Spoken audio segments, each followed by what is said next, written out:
Hi everyone, welcome to an academy. I am Paras Chitkara and this is our GS1 का detailed analysis. So, अब paper कैसा लगा? Paper according to me was moderate to tough. कुछ लोग बोल रहे हैं कि बहुत ही ज़्यादा सिंपल पेपर था. No, it wasn't that simple. कुछ डायरेक्ट क्वेश्चन ऑल दो थे, जैसे क्विट इंडिया मूवमेंट हो गया, ठीक है, क्लाउड बर्स्ट हो गया, वो पीवाईक्यू में भी पूछा हुआ है. बट जो सोसाइटी वाला पार्ट था उसमें तुम्हें स्पेसिफिक आंसर्स लिखने थे. वहाँ अगर जनरल पॉइंट्स हवा में बात करके आओगे तो एग्जामिनर मार्क्स नहीं देगा. ठीक है. इसके अलावा world history did a comeback. दो क्वेश्चंस आ गए वर्ल्ड हिस्ट्री से. उसमें भी बैलेंस ऑफ पावर कैसे मेंटेन किया, कौन कौन सी अलायंसेस काउंटर अलायंसेस बन रही थी, वो सारी चीज़ें स्पेसिफिकली लिख कर आनी पड़ेंगी. उसके बिना मार्क्स लाना बिकम्स डिफिकल्ट. तो घर बैठकर बोलना बहुत आसान है कि पेपर इजी था, बट उधर 3 घंटे में, वहाँ 7 मिनट में, 10 मिनट में जब आंसर लिखने बैठोगे तब समझ में आएगा कि कितना मुश्किल है पॉइंट्स जनरेट करना. और कुछ क्वेश्चंस जो 10 मार्कर दे दिए वो 15 में दे दिए, उस या फिर उसमें कुछ लिखने का स्कोप ही नहीं था. ठीक है, 1 पेज 2 पेज से ज़्यादा उसमें तुम क्या लिखोगे, वो उसने 15 मार्कर में दे दिया. ठीक है, तो इसीलिए according to me it is from moderate to tougher side, और मार्किंग पिछली बार की तरह ही रहेगी इस बार भी. ठीक है. सो मेरे अकॉर्डिंग अगर स्केलिंग ना हुई और जैसी अभी चल रही है उसमें समवेयर अराउंड 90 to 100, या फिर अगर स्केलिंग हो गई तो may be 100 to 110 will be very very good score. ठीक है, तो हिस्ट्री से 6 क्वेश्चन पूछे डायरेक्ट, 75 मार्क्स के, इसमें से 2 हमारा वर्ल्ड हिस्ट्री ले आया वो. फिर ज्योग्राफी से अगेन 6 क्वेश्चंस, और सोसाइटी से 8 क्वेश्चंस आ गए. ठीक है. ऑल दो वो वेरी करता है सोसाइटी को, हर साल कभी 6 देता है कभी 7 देता है, तो इस बार 8 आ गए डायरेक्टली. अब इन क्वेश्चंस को अप्रोच करना थोड़ा सा ट्रिकी है. कुछ स्पेसिफिक चीज़ें उसने पूछी हैं जिसके बेसिस पर एग्जामिनर मार्क्स देगा, अगर लिखोगे तभी देगा. ठीक है, तो स्टार्ट करते हैं. सबसे पहले अपना क्वेश्चन देखते हैं. पहला क्वेश्चन था हमारा क्या, डायरेक्ट क्वेश्चन था. This was from history. ये काफ़ी बार मैंने मॉक टेस्ट में देखा है. काफ़ी सारे इंस्टीट्यूट की टेस्ट सीरीज सिमिलर क्वेश्चन पूछती है मॉक टेस्ट में. तो क्या था, changes in the field of society and economy. अब दोनों चीज़ बतानी पड़ेंगी यहाँ, society and economy, from Rigvedic to later Vedic period. ठीक है, तो इंट्रोडक्शन में हम डायरेक्टली स्टार्ट कर देंगे. कौन सा टाइम पीरियड था, क्या उसके फीचर्स थे, कैसे वो इवॉल्व हुआ, और हमारे जनरल चेंजेस हो रहे थे. अब स्पेसिफिक चेंजेस क्या है हमें वहाँ विद एग्जाम्पल्स डालकर दिखाने हैं. तो what you could have done, या तो जनरली लिख सकते थे 2 पार्ट में इसको डिवाइड करके, या टेबुलर फॉर्मेट में कर सकते थे. आई थिंक मोस्टली पॉइंट्स में ही ऐसे लिखा होगा. सो अच्छे मार्क्स मिल जाएंगे. बस ये 2 पार्ट को अलग से एड्रेस कर कर दिखाना था, सोसाइटी को और इकोनॉमी को. तो अब सोसाइटी में क्या चेंजेस हुए थे, ऋग्वेदिक टाइम पे क्या था, फ्लूइड प्रोफेशन के बेसिस पर थे. ठीक है, और उसके बाद क्या हो गया, दैट गॉट कन्वर्टेड इनटू जाति. ठीक है, कास्ट सिस्टम आ गया, ब्राह्मण क्षत्रिय वैश्य शूद्रा. ऑलराइट, फिर वुमेन की पोजीशन की बात कर सकते हैं. अब ये सारे पॉइंट्स हम सोसाइटी वाले पार्ट में डाल देंगे, रिलीजन भी इनफैक्ट सोसाइटी वाले पार्ट में डाल देंगे, और ये इकोनॉमी एग्रीकल्चर एक साथ ले आएंगे हम. ठीक है, तो वुमेन का क्या था, पहले they had significant freedom, they could choose, स्वयंवर होते थे, फिर रिलीजियस सेरेमनी में पार्ट लेती थी, एजुकेशन करती थी. बट उसके बाद क्या हुआ, लेटर वेदिक पीरियड थोड़ी ज़्यादा पैट्रियार्कल हो गई. ठीक है, पैट्रियार्कल रिचुअल, पैट्रियार्कल नॉर्म्स आ गए. जैसे एग्जाम्पल देखो, उपनयन was restricted only for main. फिर इकोनॉमी में क्या हुआ, पहले इनिशियली क्या था, पेस्टोरल थी, कैटल था, being a primary measure of wealth. अब उसके बाद वो पूरी एग्रीकल्चर ओरिएंटेड उनकी इकोनॉमी बन गई. ठीक है, ट्रेड एंड कॉमर्स का एक्सपेंशन हो गया. फिर पॉलिटिकल स्ट्रक्चर में पहले हमारी ट्राइब्स असेंबली थी, सभा समिति थी. ठीक है, फिर उसके बाद क्या हुआ, लेटर वैदिक पीरियड में ज़्यादा राजा आ गए, पावर सेंट्रलाइज होने लग गई. और रिलीजन के केस में क्या हुआ, रिलीजन के केस में initially we were worshipping nature, we were worshipping gods like Indra Agni Varun. उसके बाद रिचुअलिस्टिक प्रैक्टिसेस इंक्रीज हो गई due to complex rituals introduce by यहाँ पर Brahmins in the later Vedic period. ठीक है, तो ये सब हमारी फैक्चुअल नॉलेज है, सारी बुक्स में ही ये लिखा हुआ है, and this is pretty easy, ये सबको आता ही होगा. ठीक है, तो ब्राह्मण्स का रोल यहाँ पर इंक्रीज हो गया था. फिर emergence of Upanishad text etcetera. तो काफ़ी सिंपल डायरेक्ट क्वेश्चन था। आई थिंक सबने ही इसको अच्छे से अटेम्प्ट कर लिया होगा। ठीक है, फिर अब हम आ जाएंगे इसकी कंक्लूजन पे। फिर हम इसको कैसे कंक्लूड कर आ सकते हैं? कंक्लूजन में हम बता सकते हैं कि हाँ, उस टाइम पर जो एवोल्यूशन हुई, उसका सोशो इकोनॉमिक इम्पैक्ट पड़ा। And if we look at our Indian society today, society से लिंक कर सकते हैं। प्रेज़ेंट टाइम से बोला ना, कंक्लूजन लिंक कर दिया करो जीएस-1 में। तो उससे हम लिंक करके दिखा सकते हैं कि आज भी हमारी सोसाइटी में कुछ स्पेसिफिक ये सारे चेंजेस कंटिन्यू हो रहे हैं। ये सारे फीचर्स आज भी हमारी सोसाइटी में रिलेवेंट है या प्रेवलेंट है। ठीक है? तो ऐसे इसका आंसर बच जाएगा। सिंपल है। अब हिस्ट्री में अगला क्वेश्चन भी हिस्ट्री का। Estimate the contribution of Pallavas of Kanchi for the development of art and literature. अब ये चीज़ हमेशा समझा करो, आर्ट, आर्किटेक्चर और ये सारी बातें होती हैं तो उसमें कीवर्ड देखो उसने क्या उठाया है। उसने बोला है आर्ट एंड लिटरेचर, तो हमें दोनों को इंडिविजुअली फोकस करना है। अब इस आंसर को लिखने में काफ़ी बच्चों को दिक्कत ये आएगी कि development of art and architecture तो सबने पढ़ा है, पल्लवास और द पायनियर्स सबने लिखा है। ठीक है, सबने आई थिंक इंट्रोडक्शन में आधे बच्चों ने उसी से स्टार्ट किया होगा कि पल्लवास वर पायनियर्स ऑफ टेम्पल आर्किटेक्चर। ठीक है, तो ये आर्ट एंड आर्किटेक्चर तो हो जाएगा, बट अब फंसेंगे किधर? लिटरेचर वाले पार्ट में। तो लिटरेचर वाला पार्ट हमारे लिए थोड़ा सा मुश्किल हो जाएगा हैंडल करना।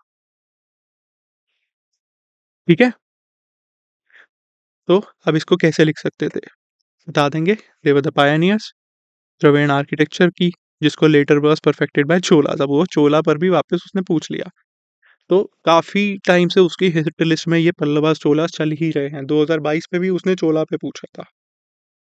ठीक है, तो ये कॉमन सेंस है, यही इसीलिए ही बोलते हैं पीवाईक्यू की थीम उठाओ, उन्हें एनालाइज करो। वही सब तो उसी के बेसिस पर तो तुम्हें कंटेंट बनाना है अपना। ठीक है, अब तुम जीएस3 में देखना कितने क्वेश्चन रिपीट हो गए सिमिलर थीम्स पे। इसीलिए बोलते हैं पीवाईक्यू इंपॉर्टेंट है। अब इसके अलावा ट्रांजिशन हुआ रॉककट टू स्ट्रक्चरल में। एग्जाम्पल एग्जाम्पल देने ज़रूरी हैं इसमें। ठीक है, तो ये सारे एग्जाम्पल वहाँ लिख कर आने चाहिए थे तुम्हें। महाबलीपुरम, ममल्ला ग्रुप बना, ठीक है, महेंद्र वर्मा आया, ये सारे एग्जाम्पल वहाँ ज़रूरी हैं। फिर टेम्पल आर्किटेक्चर, रॉक कट के दो केस फेसेस थे, Mahendra group and Mamalla group, Mahabalipuram वाला, जिसमें वहाँ 5 रथ वहीं पर थे ये। ठीक है, फिर स्ट्रक्चरल आर्किटेक्चर आ गया, स्टोन टेम्पल्स जैसे कैलाशनाथ टेम्पल। और स्कल्पचर के केस में भी हम बता देंगे। तो जब भी आर्ट आर्किटेक्चर की बात हो ना, तो temples, sculptures, rock cut architecture, pillar, statues, ये सारी चीज़ें उसमें आ सकती हैं। ठीक है, और इनफैक्ट पेंटिंग्स भी आ सकती हैं। ऑलराइट, तो कौन से स्कल्पचर्स हैं? नेचुरलिस्ट थे, डिपिक्शन ऑफ गुड ह्यूमन थे जैसे Arjun pen Mahabalipuram, again simple. फिर फाइन आर्ट्स के केस में क्या हुआ? सीता निवासल पेंटिंग्स आ गई। ठीक है, अब लैंग्वेज वाला लिटरेचर वाला पार्ट ये है, इसे हमें वहाँ इंडिविजुअली अलग से एड्रेस कर दिखाना ज़रूरी है लिटरेचर वाले पार्ट को। तो क्या हुआ? अब इसको तुम्हें अगर नहीं भी आता तो तुम्हें वहाँ लिख कर आना चाहिए था। तो समझो ना, किधर थे ये? कहाँ है महाबलीपुरम? कहाँ थे पल्लवास? तो ऐसा एक मैप बना सकते थे। इधर में ऐसा थोड़ा-सा शेड कर देते यहाँ पर कि ये उनका रीजन था। तो लिख देते यहाँ पे फिगर पल्लवास। ठीक है? ऐसे तुम्हें वहाँ बीच में मैप्स इनकॉर्पोरेट करने चाहिए, स्पेसिफिकली अगर तुम्हें पूरी डिटेल्स नहीं आती तो। अब तमिल लैंग्वेज एंड लिटरेचर में हम क्या लिख सकते थे? कैसे उसने प्रमोट की लिटरेचर? तो ऑब्वियसली तमिल लिटरेचर थी, साथ में संस्कृत थी, फिर भक्ति मूवमेंट चल रही थी उस टाइम पे, नयनार, अल्बराज, वो सारी चीज़ें इसमें आ जाएँगी। ठीक है? फिर यही साथ में पर्टिकुलर एग्ज़ाम्पल वहाँ पर डाल देना। ठीक है, अब इसको कंक्लूड कैसे करेंगे कि दे लेड द फाउंडेशन, इसके बाद चोलास आए, वो इस चीज़ को आगे लेकर गए, और इनका जो ये आर्ट एंड आर्किटेक्चर है, इसमें से आधी से ज़्यादा चीज़ों को यूनेस्को ने वर्ल्ड हेरिटेज साइट रिकॉग्नाइज़ किया हुआ है। और ऐसी लाइन्स पर ही लिख देंगे कि ये हमारा रिच कल्चर ट्रेडिशन डिपिक्ट करता है। ठीक है? तो ऐसा हम कंक्लूजन बना देंगे इसके केस में। ऑलराइट, तो बढ़िया इस पे आंसर बन सकता है। काफ़ी सिंपल, ये भी स्ट्रेट फॉरवर्ड है। बस इसमें अगर फँसेगा तो खाली लिटरेचर वाला पार्ट फँसेगा। उसमें स्पेसिफिक एग्ज़ाम्पल्स निकालने थोड़े मुश्किल हैं। ठीक है? समझ गए? अब नेक्स्ट क्वेश्चन क्या है? Next question again is from history. तो क्या क्वेश्चन पूछा है उसने? What were the events that led to the quit India movement? Point out the results. Simple, बिल्कुल डायरेक्ट क्वेश्चन। सबने अपनी स्पेक्ट्रम पढ़ी है, ठीक है? तो स्टार्ट हम किससे कर सकते हैं? इंट्रोडक्शन में वी कुड हैव स्टार्टेड 8 अगस्त 1942। अब इसमें ये सारी डेट्स वगैरह लिखनी ज़रूरी हो जाती है ऐसे क्वेश्चंस में ना।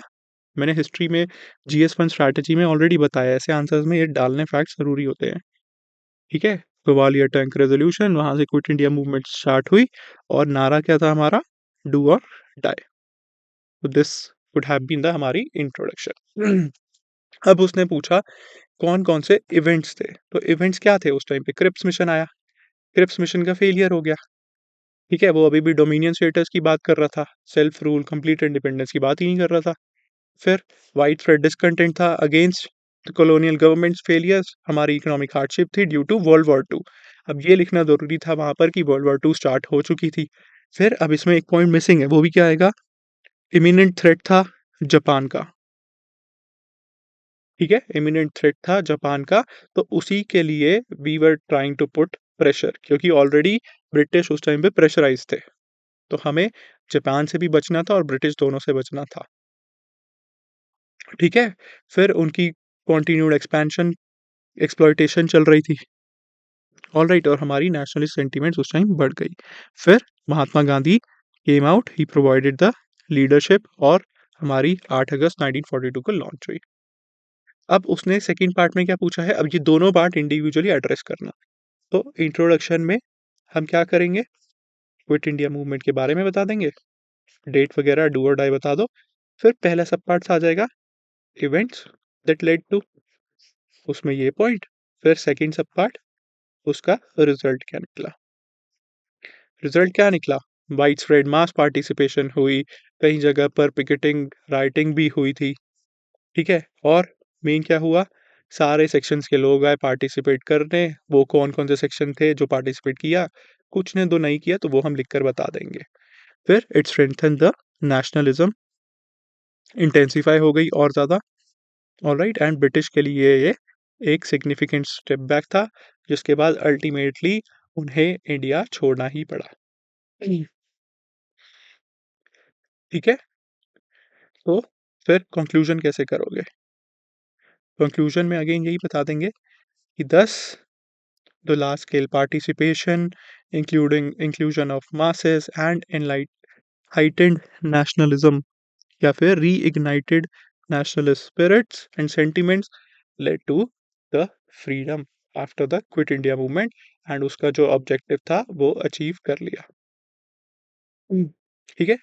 तो बहुत ही सिंपल स्टैटिक डायरेक्ट क्वेश्चन है ये हमारा। एनसीईआरटी अगर पढ़ी है बिपिन चंद्रा वाली, उससे भी हो जाएगा एंड स्पेक्ट्रम से भी हमारा कवर हो जाएगा ये। ऑलराइट, अब हम चलते हैं हमारे नेक्स्ट क्वेश्चन पे। अब ये डिजास्टर मैनेजमेंट वाली वीडियो में मैंने बोला था कि इसके ऐसे क्वेश्चन आने के चांसेस हैं कि सी सरफेस टेम्परेचर बढ़ रहा है, तो अरेबियन सी में साइक्लोन्स क्यों बढ़ रहे हैं? क्यों बे ऑफ बंगाल से ज़्यादा अब अरेबियन सी में आ रहे हैं? तो उसमें तुम्हें मैंने बोला था ना, किसकी रिपोर्ट है? IPCC sixth assessment report. उसमें मैंने तुम्हें बार-बार बोला था कि आईपीसीसी सिक्स्थ असेसमेंट रिपोर्ट ज़रूर कोट कर कर आना। तो इस क्वेश्चन में डायरेक्टली आईपीसीसी की सिक्स्थ असेसमेंट रिपोर्ट फिट की जा सकती थी। ठीक है, अब उसने क्या पूछा है? This is from geography. So what is sea surface temperature rise? Rise, ये नहीं पूछा कि सी सरफेस टेम्परेचर क्या है, उसने पूछा what is sea surface temperature rise and how does it affects the formation of tropical cyclones. अब 10 मार्क का है। अगर तुम्हें ये पार्ट नहीं आता तो सिंपली सोचो वहां पर क्या बनाओगे। सी सरफेस टेम्परेचर राइज का क्या मतलब होगा? यही मतलब होगा ना कि सी सरफेस टेम्परेचर राइज हो रहा है। किस लिए राइज हो रहा है? हमने पढ़ा है, आईपीसीसी की रिपोर्ट ने बताया है, ग्लोबल वार्मिंग, क्लाइमेट चेंज की वजह से। तो इन दोनों को लिंक कर कर हम लिख देते, पहले बता देते सी सरफेस टेम्परेचर राइज क्या है, और फिर हम डायरेक्टली लिख देंगे कि आईपीसीसी सिक्स्थ असेसमेंट रिपोर्ट ने बोला है ये होगा। इससे हमारे extreme weather events like cyclones increase हो जाएंगे। ये हमारी बहुत बढ़िया इससे इंट्रोडक्शन बन जाती। ठीक है, अब उसके बाद आया उसने what is the formation of tropical cyclone को कैसे अफ़ेक्ट करेगा। अब इसके केस में अगर तुम्हारे पास एक्स्ट्रा जगह उधर बच रही थी, तो तुम पहले ट्रॉपिकल साइक्लोन के फॉर्मेशन के कुछ फीचर्स बता सकते थे, क्या कंडीशंस होती हैं जैसे वो 27 डिग्री का sea surface temperature, presence of Coriolis force, upper divergence और छोटा-सा लो प्रेशर, वो सारी चीज़ें तुम बता सकते थे। फिर बता देते कि अब इन्हीं फैक्टर्स को वो एक्सेंचुएट कर रहा है। ठीक है, अब उससे क्या इम्पैक्ट पड़ रहा है? उससे क्या इम्पैक्ट पड़ रहा है? जो हमारे अब साइक्लोन्स हैं, वो और ज़्यादा इंटेंस हो रहे हैं। अरेबियन सी जैसे रीजन में बहुत ज़्यादा बढ़ गए, इंटेंस हो गए। ठीक है, पहले 3 महीने तक, 3 हफ्ते तक, 3 दिन तक रहते थे, अब वो 6-6 महीने तक रह रहे हैं। इंटेंसिटी भी इंक्रीज़ हो गई, उसका इम्पैक्ट भी इंक्रीज़ हो गया और ज़्यादा वो वायलेंट हो गए और ज़्यादा सीवियर हो गए। ठीक है, तो सी सरफेस टेम्परेचर राइज़ क्या है? Increase in average temperature due to climate change. फिर यहाँ आएगी हमारी आईपीसीसी की 6th असेसमेंट रिपोर्ट। ठीक है, अब कॉजेज में क्या आ जाएगा हमारा? Global warming, GHG, ocean currents and heat distribution. Simple impact क्या है? इंक्रीज इन इंटेंसिटी और एनहांस फॉर्मेशन। अब ये हुरिकेन कैटरीना का, यहाँ तुम कोई भी अरेबियन सी वाला डाल देते। मोर frequent cyclones, more favourable conditions. अब उसके क्या इफेक्ट्स होंगे वो भी लिख दो। ठीक है, क्योंकि लास्ट में हमारी स्पेस बचती है तो हम वहाँ लिख कर आ जाएंगे क्या इफेक्ट होगा। और कंक्लूजन में हम क्या डाल सकते हैं? इसके चैलेंजेस को ओवरकम करने के लिए क्या करने की ज़रूरत है? We have to focus upon early warning system. India क्या लेकर आया? National cyclone risk mitigation project NCRMP. ठीक है, इसके अलावा हमें we have to take collective action to combat climate change and global. ठीक है, तो ऐसा हम कर कर बना सकते थे, बहुत ही अच्छा इसका आंसर बन सकता था। तो ये जो शुरू के 3-4 क्वेश्चन है, दे वर प्रीटी सिंपल एंड थोड़े डायरेक्ट है।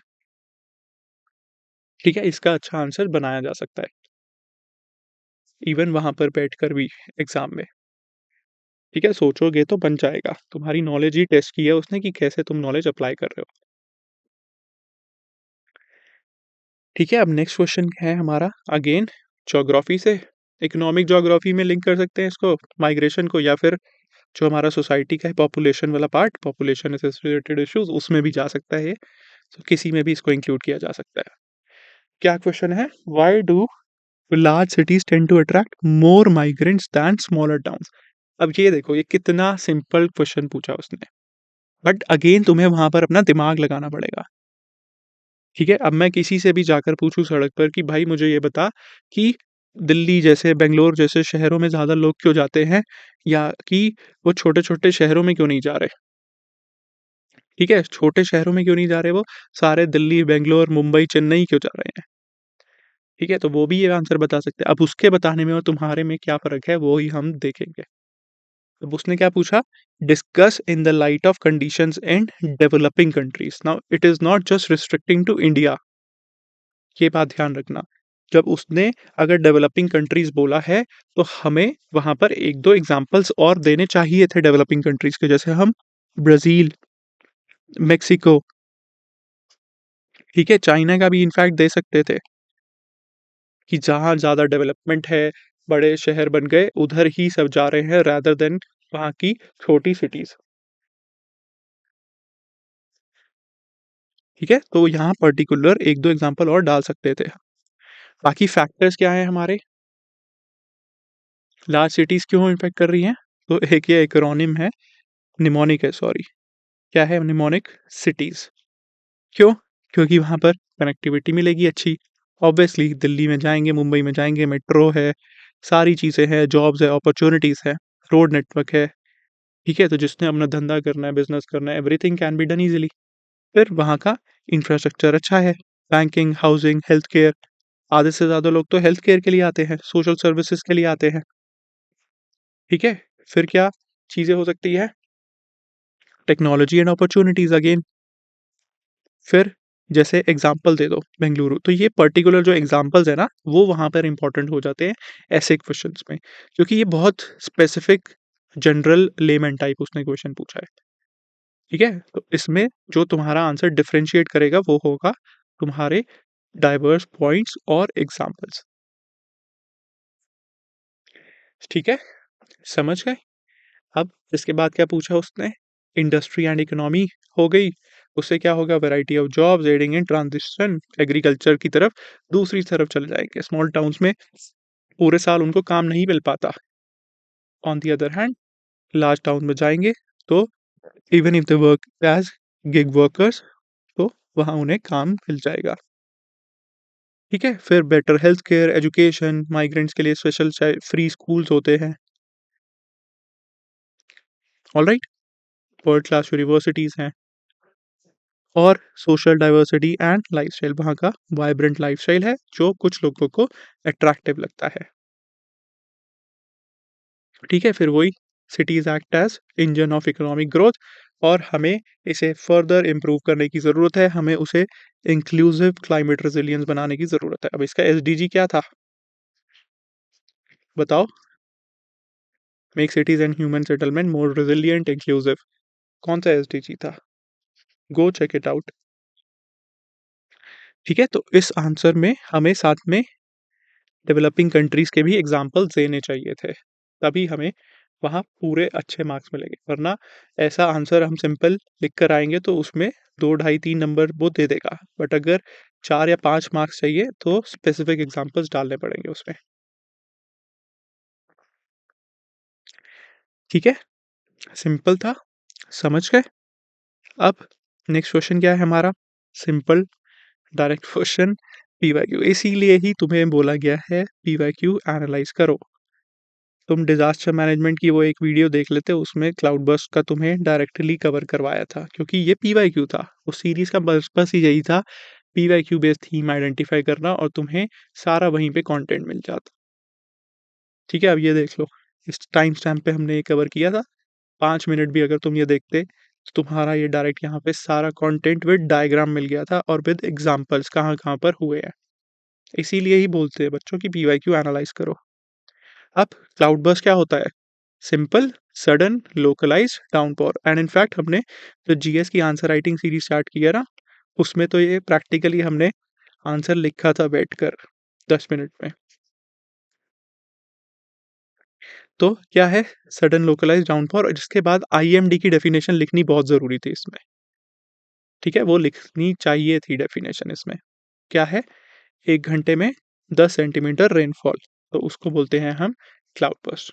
ठीक है? फिर मैकेनिज़्म में हम ऐसे ही 1 2 3 4 कर बनाकर दिखा देते हैं कि warm and moist air mass है, वो राइज़ करेगा ऑरोग्राफिकली या कन्वेक्शन के थ्रू, फिर कूल डाउन होगा, कंडेंसेशन होगी, क्यूमुलोनिम्बस क्लाउड्स बन जाएँगे। ठीक है? उसके बाद क्या होगा? Lack of upper air prevents the dissipation और मॉइस्चर बढ़ता जाएगा और एक टाइम ऐसा आएगा जब वो कैरी नहीं कर पाएगा और there will be sudden localised downpours. ठीक है, अब वहाँ सोचो, तुम्हें इस बार उसने खाली सिंपल एक ही क्वेश्चन पूछा है, फिनोमिना, अगला सब पार्ट नहीं पूछा, तो वहाँ 2 शीट में तुम कैसे इसको लिख कर आओगे? क्योंकि हमारी शीट तो यहीं खत्म हो जाएगी। तो बाद में हमें कुछ थोड़ा इसका बनाकर लिखना पड़ेगा अपने आप।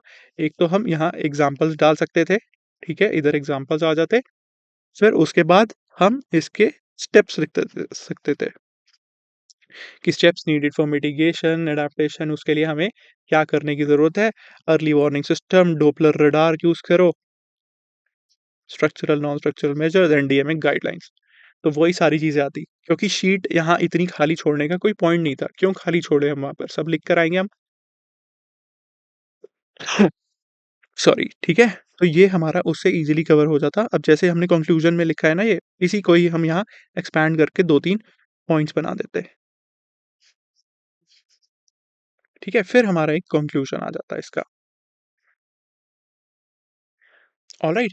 तो ये अच्छा इसका भी बहुत ही सिंपल आंसर था एंड इनफैक्ट आई गेस आप में मेजॉरिटी लोगों को ये आता ही होगा अच्छे से। ठीक है? इनफैक्ट आईएमडी की डेफिनेशन भी सब पढ़ते ही हैं। सिंपल पीवाईक्यू बेस्ड हमारा डायरेक्ट क्वेश्चन फँसा ये। ठीक है? अब नेक्स्ट क्वेश्चन क्या है हमारा? नेक्स्ट क्वेश्चन आ गया हमारा सोसाइटी का। उसने क्या पूछा है what is the concept of demographic winter? Is the world moving towards such a situation? Elaborate. अब ये क्वेश्चन क्यों आया? क्योंकि काफ़ी ज़्यादा न्यूज़ में डिबेट चल रही थी एंड पूरे यूरोप में भी there was a crisis, specifically जब से इटली का डेटा आया था कि इटली के केस में ऐसा हो रहा था, फर्टिलिटी रेट बहुत कम हो गई थी और ये बोला जा रहा था कि एजिंग पॉपुलेशन बढ़ती जाएगी आने वाले टाइम में। Ageing population will increase. ठीक है? सो हमें इसको कैसे स्टार्ट करना चाहिए था? कैसे स्टार्ट कर सकते थे हमें इस आंसर को? एक तो इसको पहले हमें डिफाइन करना था, what is the concept of demographic winter. अब व्हाट इज़ डेमोग्राफिक विंटर? क्या होता है डेमोग्राफिक विंटर? तो डेमोग्राफिक विंटर वही है, तो एक तो हमारी fertility rate is decreasing, sorry, fertility rate is decreasing and our ageing population is increasing. ठीक है? तो डेमोग्राफिक विंटर यही दिखा रही है कि जो हमारी एजिंग पॉपुलेशन है, वो बढ़ती जाएगी और हमारी फर्टिलिटी कम होती जा रही है। और इसका काफ़ी सारे जगहों पर वो भी आया था, इलन मस्क ने भी किया था, पोप ने भी बोला था इसके बारे में। अब ये एक ग्राफ था, डेटा था, वो यही दिखा रहा था कि कैसे टीएफआर कम होती जा रही है। Number of children per women is projected to decline everywhere in the world.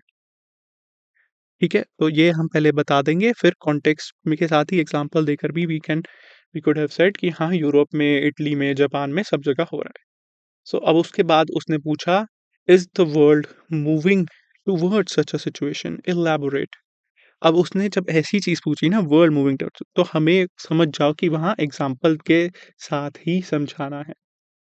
उसने खुद ही पूछ लिया, इज़ द वर्ल्ड मूविंग? तो हम येस की बात ही करेंगे, ऑब्वियसली वी आर मूविंग।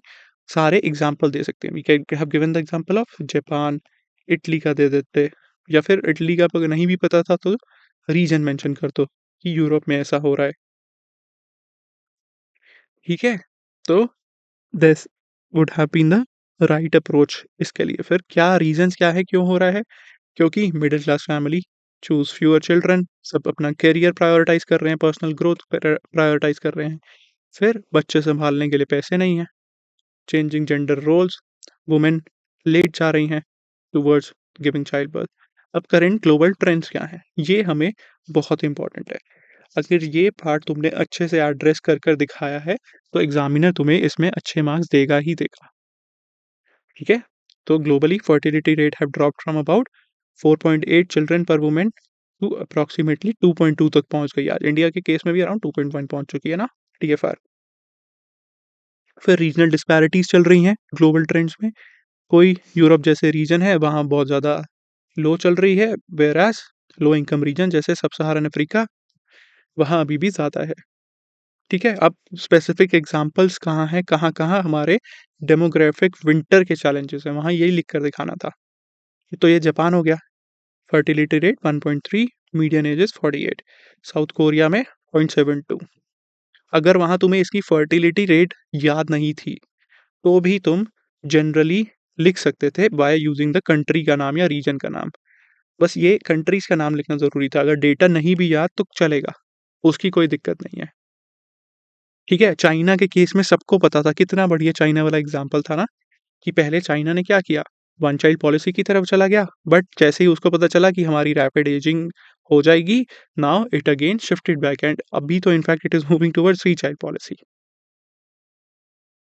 ठीक है? तो यही उसने सोचा कि ऐसे it will be able to overcome the demographic winter. फिर ताइवान हो गया, यूरोप हो गया, रैपिडली एजिंग पॉपुलेशन, और यही सारी चीज़ें हम बता देंगे। ठीक है? अब इसमें कोई तुम रिपोर्ट वगैरह डालना चाहते थे, world population prospects report UN की, तो वो भी बता सकते थे डालकर। ठीक है? तो इसमें भी अगेन ये क्वेश्चन मुश्किल क्यों हो जाता है? क्यों? अगर ये तुमने तुक्का मार भी लिया डेमोग्राफिक विंटर क्या होता है, ठीक है? उसके बाद तुम्हें यहाँ स्पेसिफिक एग्ज़ाम्पल्स देने पड़ेंगे वर्ल्ड के ये। अगर तुमने ये अच्छे से वहाँ लिख दिए हैं, तो तुम्हें मार्क्स मिलेंगे ही मिलेंगे। ठीक है? वही ग्लोबल ट्रेंड्स दिखाने होते हैं इसमें। इसीलिए ये थोड़ा-सा मुश्किल हो गया है क्वेश्चन अब। ठीक है? इसीलिए मैं बोल रहा था कि सोसाइटी वाले पार्ट 2 क्वेश्चन पढ़ने में आसान लग रहे हैं, बट जब उसका स्पेसिफिक आंसर लिखने बैठेंगे ना वहाँ, तो वो मुश्किल हो जाएगा। इतना कोई भी नहीं पढ़ता। ये कोई जापान का डेटा याद नहीं करके जाएगा कि उस उधर कितना फर्टिलिटी रेट चल रहा है, ताइवान में कितना चल रहा है, ठीक है? सो वहाँ जनरल ऐसे एग्ज़ाम्पल्स कंट्री के नाम के साथ बस लिख सकते थे। ऑलराइट? अब चलते हमारे नेक्स्ट क्वेश्चन पे। Next question is again from society. क्या है question? Distinguish between gender equality, gender equity and women's empowerment. देखो कितना सिंपल, वो तुम्हारी अंडरस्टैंडिंग चेक कर रहा है इस क्वेश्चन में। बेसिक अंडरस्टैंडिंग, अगर तुम्हारी कॉन्सेप्चुअल नॉलेज ही नहीं है तो तुम इसको आंसर कर ही नहीं सकते। अगर तुम्हें इक्वालिटी और इक्विटी का फ़र्क ही नहीं पता, वो मीम देखा है ना तुमने इक्वालिटी इक्विटी वाला, कि 3 बच्चे खड़े होते हैं दीवार से मैच देख रहे होते हैं, ठीक है? इक्वालिटी क्या करती है, तीनों की अलग-अलग हाइट होती है, एक बड़ा, एक छोटा, एक सबसे बड़ा। तो इक्वालिटी तीनों को सेम बॉक्स प्रोवाइड करती है, और इक्विटी क्या करती है, जो सबसे छोटा है उसको 3 बॉक्स देती है या 2 बॉक्स देती है, इसको भी 2 ढाई बॉक्स दे देती है, और इसको 1 ही बॉक्स देती है, ताकि वो तीनों दीवार के थ्रू मैच देख सकें, ठीक है? ये इक्वालिटी वर्सेस इक्विटी वाला था ना एक,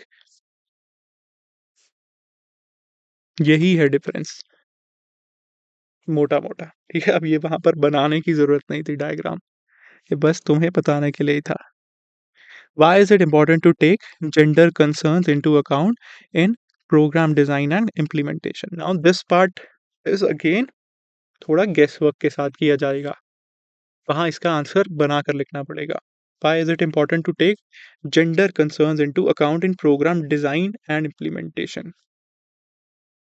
ठीक है, तो बेटर पॉलिसीज बनेंगी, इंक्लूसिव ग्रोथ होगी, इंक्लूसिव आउटकम मिलेगा, वही सारी कहानी इंक्लूसिव ग्रोथ की, वुमेन एम्पावरमेंट की, वही सारी कहानी इसमें आ जाएगी,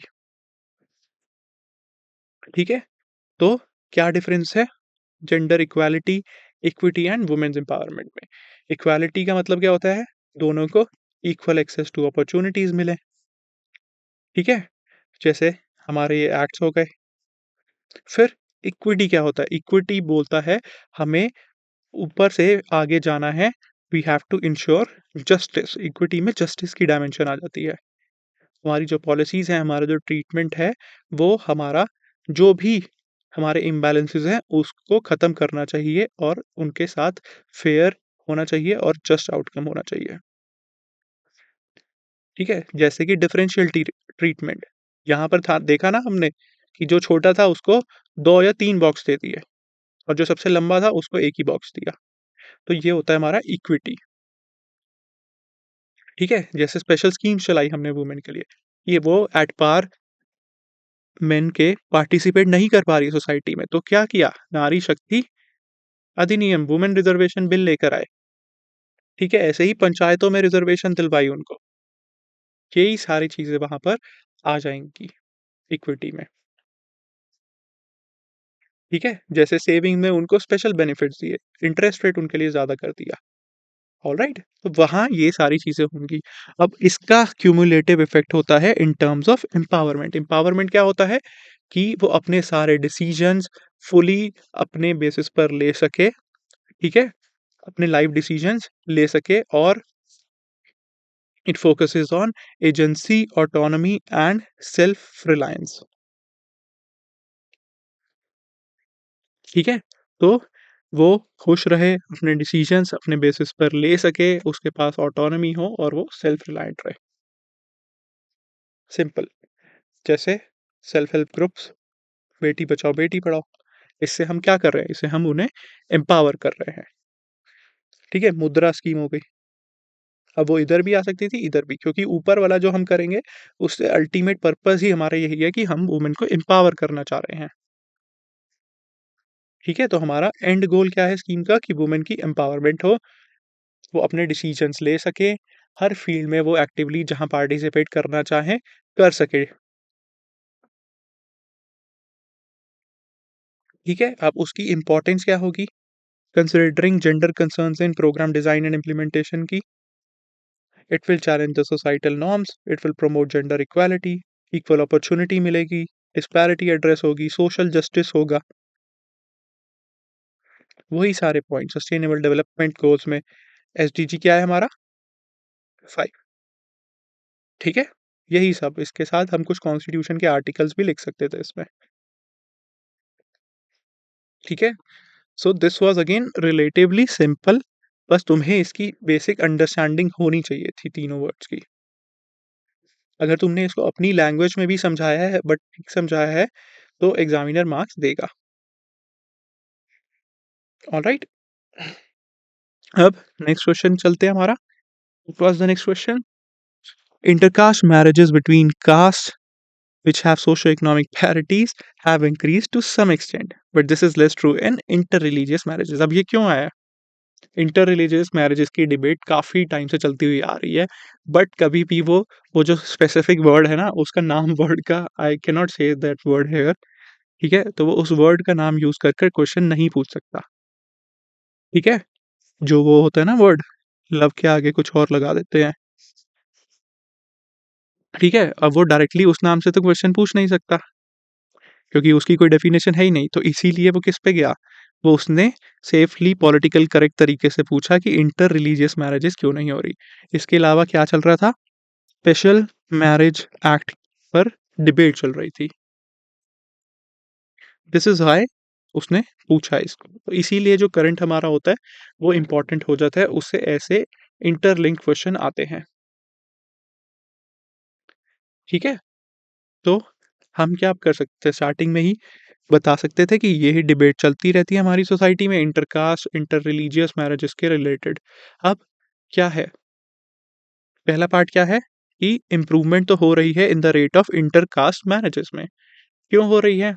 डाइल्यूशन हो गया, अर्बन सेटिंग में चले गए, सब एक साथ जाकर सेम जगह पर एजुकेशन ले रहे हैं, जॉब्स कर रहे हैं, ठीक है? तो वो इंटरकास्ट मोबिलिटी ऑलरेडी बन चुकी है।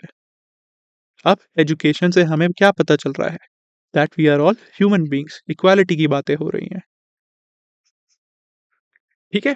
तो अभी भी चलती है, कास्ट मैरिजेस होती हैं, but intercaste is also happening and people are accepting that. ठीक है? मॉडर्न एजुकेशन आ गई, एम्प्लॉयमेंट आ गई, फिर कुछ रोल मॉडलिंग इफ़ेक्ट हो जाता है, ये भी हम लिख सकते थे। ठीक है? तो अब वो सारे फैक्टर्स की वजह से it has happened and this is happening. कोई इकोनॉमिक स्टेटस ऐसा तो रह नहीं गया कि एक कास्ट का इकोनॉमिक स्टेटस बहुत ही ज़्यादा है और एक का बहुत कम है। तो वो पैरिटी जैसे-जैसे कम होती जा रही है, तो ये होता जा रहा है। ठीक है? अब reason for less inter religious marriages क्यों है? अब सबसे इम्पोर्टेंट इसमें एक तो रिलीजियस आ जाएगा, क्योंकि अभी भी उसके अगेंस्ट सोसाइटी में सोशल बैरियर्स हैं। पेरेंट्स सपोर्ट नहीं करेंगे, पुलिस एक्शन ले लेती है आकर, ठीक है? फिर उनको बहुत सारी अपने आप को वो जो हीरो बनते हैं, ऐसी एजेंसीज़ बनी हुई हैं, ठीक है? वो क्या करते हैं, वो जाकर इंटरफेथ कपल्स को टारगेट करना शुरू करते हैं, उन्हें मारना-पीटना शुरू कर देते हैं, ठीक है? ये इश्यू हो गया। तो अभी भी ये एक टैबू ही है, ऑलराइट? फिर कुछ को प्रोटेक्शन नहीं मिल पाती, इवन कोर्ट्स भी प्रोटेक्शन नहीं दे पाती, स्टेट्स अपना स्पेसिफिक लॉज़ लेकर आ गई। फिर जो स्पेशल मैरिज एक्ट है, उसके अंडर भी स्ट्रिंजेंट प्रोविजंस हैं, उसका थोड़ा फ्रेमवर्क कॉम्प्लेक्स है। ब्यूरोक्रेटिक हर्डल्स हैं, तुम्हें जाकर कलेक्टर की परमिशन लेनी पड़ेगी, पुलिस वेरिफिकेशन होगी, पुलिस आकर चेक करेगी कि भाई ज़बरदस्ती तो नहीं करवा रहे, रिलीजन चेंज कर कर, ठीक है? तो इसीलिए वो इंटर रिलीजियस करने की जगह, स्पेशल मैरिज में जाने की जगह वो क्या करते हैं, वो सीधा अपना रिलीजन ही चेंज कर लेते हैं, ठीक है? इंटर रिलीजियस इसके अंडर आती है, बट वो कॉम्प्लिकेटेड हो जाती है प्रोसेस। फिर lower level of social acceptance आज भी एक्सेप्ट नहीं किया जाता, क्योंकि हम आज भी काफ़ी सारी जगहें ऐसी हैं, काफ़ी सारी अर्बन पॉकेट्स हों, चाहे हमारी रूरल एरियाज़ हों, वहाँ पर रिलीजन बेस्ड पॉकेट्स बनी हुई है, हाउसेस बने हुए हैं। एक पर्टिकुलर रिलीजन एक पर्टिकुलर जगह पर रह रहा है। अब उसमें कोई इंटर फेथ कपल आया, सो उसकी सोशल एक्सेप्टेंस कम हो जाती है। ठीक है? फिर रिलीजियस पोलराइज़ेशन बढ़ रही है। This is one of the important factor. Alright? फिर रिलीजन इज़ अ की रेगुलेटर ऑफ मैरिज कस्टम। अब उनके कस्टम्स अलग होते हैं, बाकी रिलीजन के अलग हो जाते हैं, so it becomes difficult, accept करना ही मुश्किल हो जाता है सोसाइटी में। ठीक है? एंड कुछ लोग तो अभी मैरिज को बस एक रिलीजियस चीज़ समझते हैं कि this is not a contract, this is not coming together of two people, this is this has a religious connotation, इसीलिए वो थोड़ा और मुश्किल हो जाता है। तो यही सारे पॉइंट्स वहाँ लिख कर आने थे। बट अगेन अब इसमें तुम स्पेसिफिक पॉइंट्स कैसे डालोगे, क्योंकि कोई डेटा अवेलेबल ही नहीं है। किस-किस का डेटा है? प्यू रिसर्च सर्वे का तुम डेटा डाल सकते थे। बट अब वो वैलिड है या नहीं, कई बार तो गवर्नमेंट ही नहीं मानती उसको, तो फिर हम कैसे इसको ऐड करते हैं? दिस इज़ व्हाई इसका आंसर लिखना थोड़ा मुश्किल बन गया। लॉ कमीशन की रिपोर्ट्स में उसने इंटर रिलीजियस मैरिजेस की बस ऊपर से ही बात की है, उसने थोड़ा-सा स्पेशल मैरिज एक्ट में चेंजेस की बात कर दी थी। बट उसने ये एड्रेस नहीं किया कि कम क्यों हैं, हमें क्या करने की ज़रूरत है। उसने बस प्रोटेक्शन वाली बात करी थी। ठीक है? तो इसीलिए यहाँ पर हम जनरल पॉइंट्स ही लिख सकते हैं। वहाँ पर इसके पॉइंट्स बनाने बहुत मुश्किल हैं। ऑलराइट? तो यही हम जनरल पॉइंट्स लिख कर आएँगे, उसी के बेसिस पर ही हमें मार्क्स मिलेंगे। अगर तुमने ये सारी सिमिलर लाइन्स पर आंसर लिखा है अपना, तो एग्ज़ामिनर मार्क्स देगा ही देगा, बेफ़िक्र रहो। ठीक है? समझ गए? हम्म, अब चलते हैं हमारे अगले आखिरी 10 मार्कर क्या है, वो भी सोसाइटी से पूछा। देखा 4 क्वेश्चन आ गए। तो in dealing with socio economic issues of development, what kind of collaboration between government, NGOs and private sector would be most productive? तो ये क्या पूछ रहा है? जो हमारे सोशो इकोनॉमिक इश्यूज हैं डेवलपमेंट के, what kind of collaboration between government, NGOs and private sector would be most. अब ये क्या क्वेश्चन हुआ? क्या तुक बनती है इस क्वेश्चन पूछने की? कोलैबोरेशन ही तो हो रहा है गवर्नमेंट, एनजीओज और प्राइवेट सेक्टर का। अब इसमें व्हाट काइंड कहाँ से आ गया? ठीक है? तो अब मुझे तो समझ में नहीं आया इसमें उसको काइंड लिखने का क्या पर्पस था? What kind of collaboration? Collaboration तो कोलैबोरेशन है, अब उसमें काइंड क्या लेकर आएँगे हम? ठीक है? तो अब इसमें कैसे लिख सकते थे? Socio economic issues of development बता दो और डायरेक्टली लिंक कर कर बता सकते हैं कि कैसे government, NGOs, private sector collaborate कर कर रोल प्ले कर रहे हैं।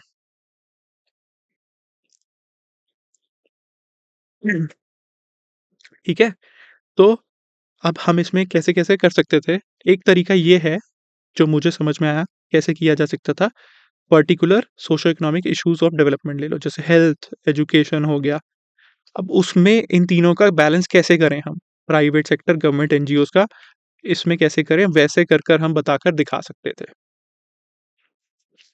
ठीक है? बट अल्टीमेटली यही रहेगा कि तीनों का रोल होना चाहिए। एसेंस यही है। ठीक है? पब्लिक प्राइवेट पार्टनरशिप, कोलैबोरेशन हमारे लिए ज़रूरी है, सिविल सोसाइटी का, गवर्नमेंट का और प्राइवेट सेक्टर का। तो ऐसा डायग्राम बनाकर कुछ किया जा सकता था वहाँ पर। ठीक है? बट अगेन वहाँ पर 7 मिनट में इसको सोचकर लिखना, instantly banana, that becomes difficult. इसीलिए ये क्वेश्चन मुश्किल है। ठीक है? तो public private collaboration is important in addressing socio economic issues, इससे स्टार्ट कर देते। अब एरियाज़ कहाँ-कहाँ हो सकते हैं? देखो, इंफ्रास्ट्रक्चर में पीपीपी मॉडल एटसेट्रा, जैसे हाईवेज़ में। अब हेल्थ केयर में आयुष्मान भारत में एनजीओज़ भी आ रहे हैं, वो भी आ रहे हैं। तो हम यहाँ ऐसे स्पेसिफिक एग्ज़ाम्पल दे सकते थे कि कहाँ एनजीओज़ रोल प्ले कर रहे हैं, अवेयरनेस में, ठीक है? और फंडिंग एटसेट्रा में, मार्जिनलाइज़ सेक्शन को मिले, रिमोट एरियाज़ में पहुँचे, जैसे हेल्पेज इंडिया हो गया, वो किसके लिए कर रही है? हमारे ओल्ड एज के लिए। फिर प्राइवेट सेक्टर क्या रोल प्ले कर रही है? थर्ड पार्टी, ठीक है? टर्शियरी हेल्थ केयर प्रोवाइड करेगी, गवर्नमेंट इंश्योरेंस के पैसे देगी और तुम अपना हॉस्पिटल नहीं बनाएगी, गवर्नमेंट कहेगी कि जाओ प्राइवेट सेक्टर से पैसे ले लो हमसे और इलाज करवा लो प्राइवेट सेक्टर से। Sorry. So this is how, यही ऐसे ही इसको एड्रेस किया जा सकता था क्वेश्चन को। ठीक है? एजुकेशन में भी गवर्नमेंट यही कर रही है, प्राइवेट कंपनियों को ठेका दे दिया, सारे अपने स्किलिंग सेंटर खोल दो, हमसे पैसे ले लो और स्किल इंडिया चला दो। ठीक है? अब साथ में एनजीओज़ भी आ जाते हैं, वो भी इसमें कोऑपरेट करते हैं। तो ऐसे it could have been done. Technology से एग्रीकल्चर सेक्टर आ गया, रूरल डेवलपमेंट, क्लाइमेट चेंज, अब ये मल्टीपल यहाँ से हमारी डायमेंशंस खुल गई। उसी के अंदर हमने बता दिया कि कैसे तीनों NGOs, government, private sector collaborate कर सकते हैं with examples. So this is how इसको अप्रोच किया जाना चाहिए था। ठीक है? फिर कोलैबोरेशन की ज़रूरत है हमें, सबका साथ करो, सबका विकास करो। ठीक है? ऐसा इसका आंसर लिखा जाएगा। ऑलराइट, तो ये थे हमारे बेसिक 10 मार्कर्स कंप्लीट। अब हम चलते हैं अपने नेक्स्ट क्वेश्चन पे। नेक्स्ट क्वेश्चन है फ्रॉम हिस्ट्री। तो पिछली बार भी उसने पीवाईक्यू में भी पूछा हुआ है, चोलास पर 2022 में पूछा था। ठीक है, though the great Cholas are no more yet their name is still remembered with great pride because of their highest achievements in the domain of art and architecture. Comment. ठीक है, तो इसके बारे में हम कैसे स्टार्ट कर सकते थे? पहले बता सकते थे चोला पीरियड कहाँ पर था, क्या था? इफ़ यू वांट मैप बनाकर दिखा सकते थे, यहाँ थे।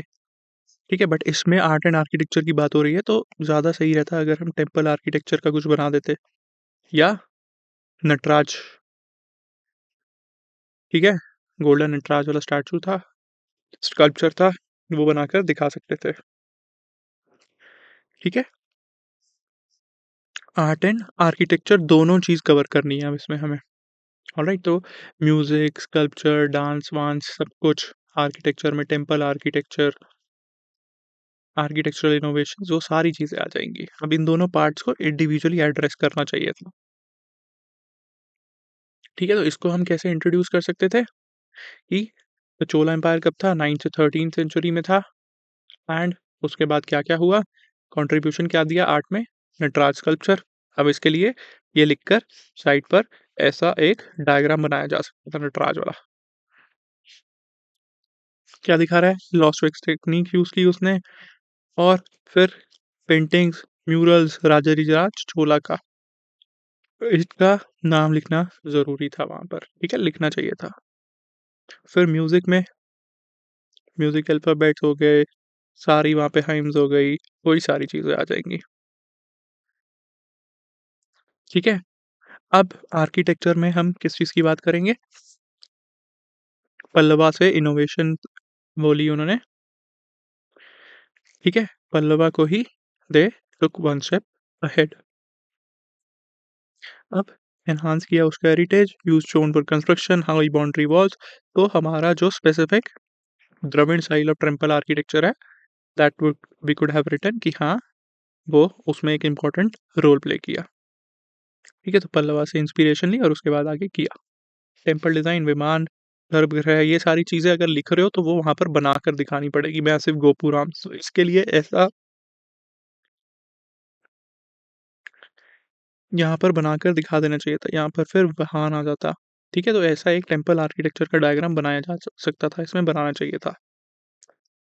ऑलराइट, वही सारी चीज़ें, वाटर टैंक्स एटसेट्रा एटसेट्रा। क्या स्कल्पचर पे फोकस किया? द्वारपाल, मिथुन, यक्षी, वही सारी चीज़ें, फिर कार्विंग्स थी। एग्जाम्पल दे दिया ऐरातेश्वर टेम्पल का। ठीक है, तो ये भी अगेन काफ़ी सारे मॉक टेस्ट में ऐसा सिंपल क्वेश्चन पूछा हुआ है उन्होंने। क्या इनफैक्ट यूपीएससी पहले भी 2022 में भी चोला सर पूछा हुआ है, काफ़ी बार वो पूछ चुका है। तो आई डोंट थिंक कि इसमें ज़्यादा मुश्किल आई होगी। If you have written points, example डाले हैं और डायग्राम बनाए हैं, तो अच्छे मार्क्स मिलेंगे ही मिलेंगे इसमें। ठीक है? इनफैक्ट 7-8 से ज़्यादा मार्क्स भी मिल सकते हैं अगर सब कुछ अच्छे से लिख कर आए हो तो। नेक्स्ट क्वेश्चन इज़ अगेन हमारा हिस्ट्री का। How far is it correct to say the world war 1 was fought essentially for the preservation of balance of power? अब देखो, वर्ल्ड हिस्ट्री वो वापस लेकर आ गया 2 क्वेश्चन। अब इसका मतलब ये नहीं है कि हम हिस्ट्री में टाइम वेस्ट करते रहे। हमारे सिलेबस में क्या-क्या कीवर्ड्स लिखे हुए हैं वर्ल्ड हिस्ट्री के? वर्ल्ड वॉर्स, तो हमें वर्ल्ड वॉर 1, वर्ल्ड वॉर 2 पढ़ना बहुत ज़रूरी है। फिर इंडस्ट्रियल रेवोल्यूशन पढ़नी ज़रूरी है। फ्रेंच रेवोल्यूशन पर वो बार-बार पूछ चुका है, अमेरिकन रेवोल्यूशन पूछ सकता है। ठीक है? तो ये सारी चीज़ें तो हमारे लिए पढ़नी ज़रूरी ही हैं। इसके बाद डीकोलोनाइज़ेशन कैसे हुई, कोल्ड वॉर के टाइम क्या चल रहा था। तो वर्ल्ड हिस्ट्री मोटी-मोटी यही सारी चीज़ें इंपॉर्टेंट हैं वर्ल्ड हिस्ट्री में। अब यही से उसने क्या पूछ लिया, एक तो उसने पूछ लिया वर्ल्ड वॉर 1, और अगले क्वेश्चन में क्या पूछ लिया उसने? Industrial revolution. ठीक है? तो वर्ल्ड हिस्ट्री में ये टॉपिक्स हमेशा अच्छे से कवर अप कर लेना। अब क्वेश्चन क्या पूछा है उसने? How far is it correct to say that the first world war was fought essentially for preservation of balance of power? How far is it correct? तो इसमें हमें दोनों साइड दिखानी पड़ेंगी। एक पर्सपेक्टिव तो बता देंगे कि हाँ, अलायंसेस और काउंटर अलायंसेस तो बन रहे थे, ट्रिपल अलायंस और ट्रिपल एंटैट तो था, बट उसके अलावा भी क्या और फैक्टर थे। बैलेंस ऑफ पावर प्रिजर्व करना वाज वन थिंग। तो कैसे स्टार्ट किया तुम लोगों ने, कैसे करना चाहिए था? बता सकते थे? फर्स्ट वर्ल्ड वॉर का पहले टाइम पीरियड 1914 कब तक हुई वो बता देते। ठीक है, arch Duke sorry Franz Ferdinand assassination. फिर बैलेंस ऑफ पावर क्या होता है, क्या होगा बैलेंस ऑफ पावर? तो इसमें एक लाइन साथ में लिंक कर कर बताया भी जा सकता था कि बैलेंसिंग हो रही थी, अलायंसेस काउंटर अलायंसेस बन रहे थे, no one was allowed to gain preponderance of power. ठीक है, अब ये क्या थे, ये दोनों तुम्हें वहां ये सबसे इंपॉर्टेंट थे बताने, अलायंसेस। अगर ये नहीं बताओगे तो फिर वहां पर कम मार्क्स मिलेंगे। Germany, Austro Hungarian Italy, France, Russia, Britain. क्या था? इक्विलिब्रियम मेंटेन कर कर रखना। ठीक है, अब वर्ल्ड वॉर के बाद फिर क्या आउटकम क्या निकला था, क्या बनाया था हमने? League of Nations, Woodrow Wilson आ गया। तो ये हम कंक्लूजन में लिख सकते थे। क्या क्या फैक्टर्स थे? राइजिंग नेशनलिज्म था, आर्म्स रेस चल रही थी, और फिर हमारा कंपटीशन फॉर कॉलोनीज था, जैसे अफ्रीका, एशिया में। तो अब हम ये बता रहे हैं इसमें कि balance of power was not the only thing, उसके अलावा ये सारे भी हमारे कंट्रीब्यूटिंग फैक्टर्स थे जिनकी वजह से वर्ल्ड वॉर हुई। फिर assassination of archduke Franz Ferdinand, उसकी वजह से ट्रिगर हुआ, ऑस्ट्रो हंगेरियन ने सर्बिया पर अटैक कर दिया। ठीक है, फिर रशिया भी आ गई, और एक छोटी सी वॉर एक वर्ल्ड वॉर में चेंज हो गई। ठीक है, इसके अलावा वही क्या फैक्टर्स थे, वो अपनी डोमिनेंस बनाना चाहते थे, ऑस्ट्रेलियन ऑस्ट्रियन डोमिनेंस बनाना चाहते थे बाल्कन्स में, और सर्ब्स को सबक सिखाना चाहते थे। रशिया क्यों आई? रशिया को अपनी अलायंस बचानी थी सर्बिया के साथ। For France a united Germany was a major threat for its colonial endeavours. तो ये क्या हो रहा है, ये बैलेंसिंग ही तो हो रही है, उसको लग रहा है थ्रेट है तो वो जाकर अपना अलायंस बना लेगा इनके साथ। ठीक है, तो एक्स्ट्रा फैक्टर्स थे हमारे ये।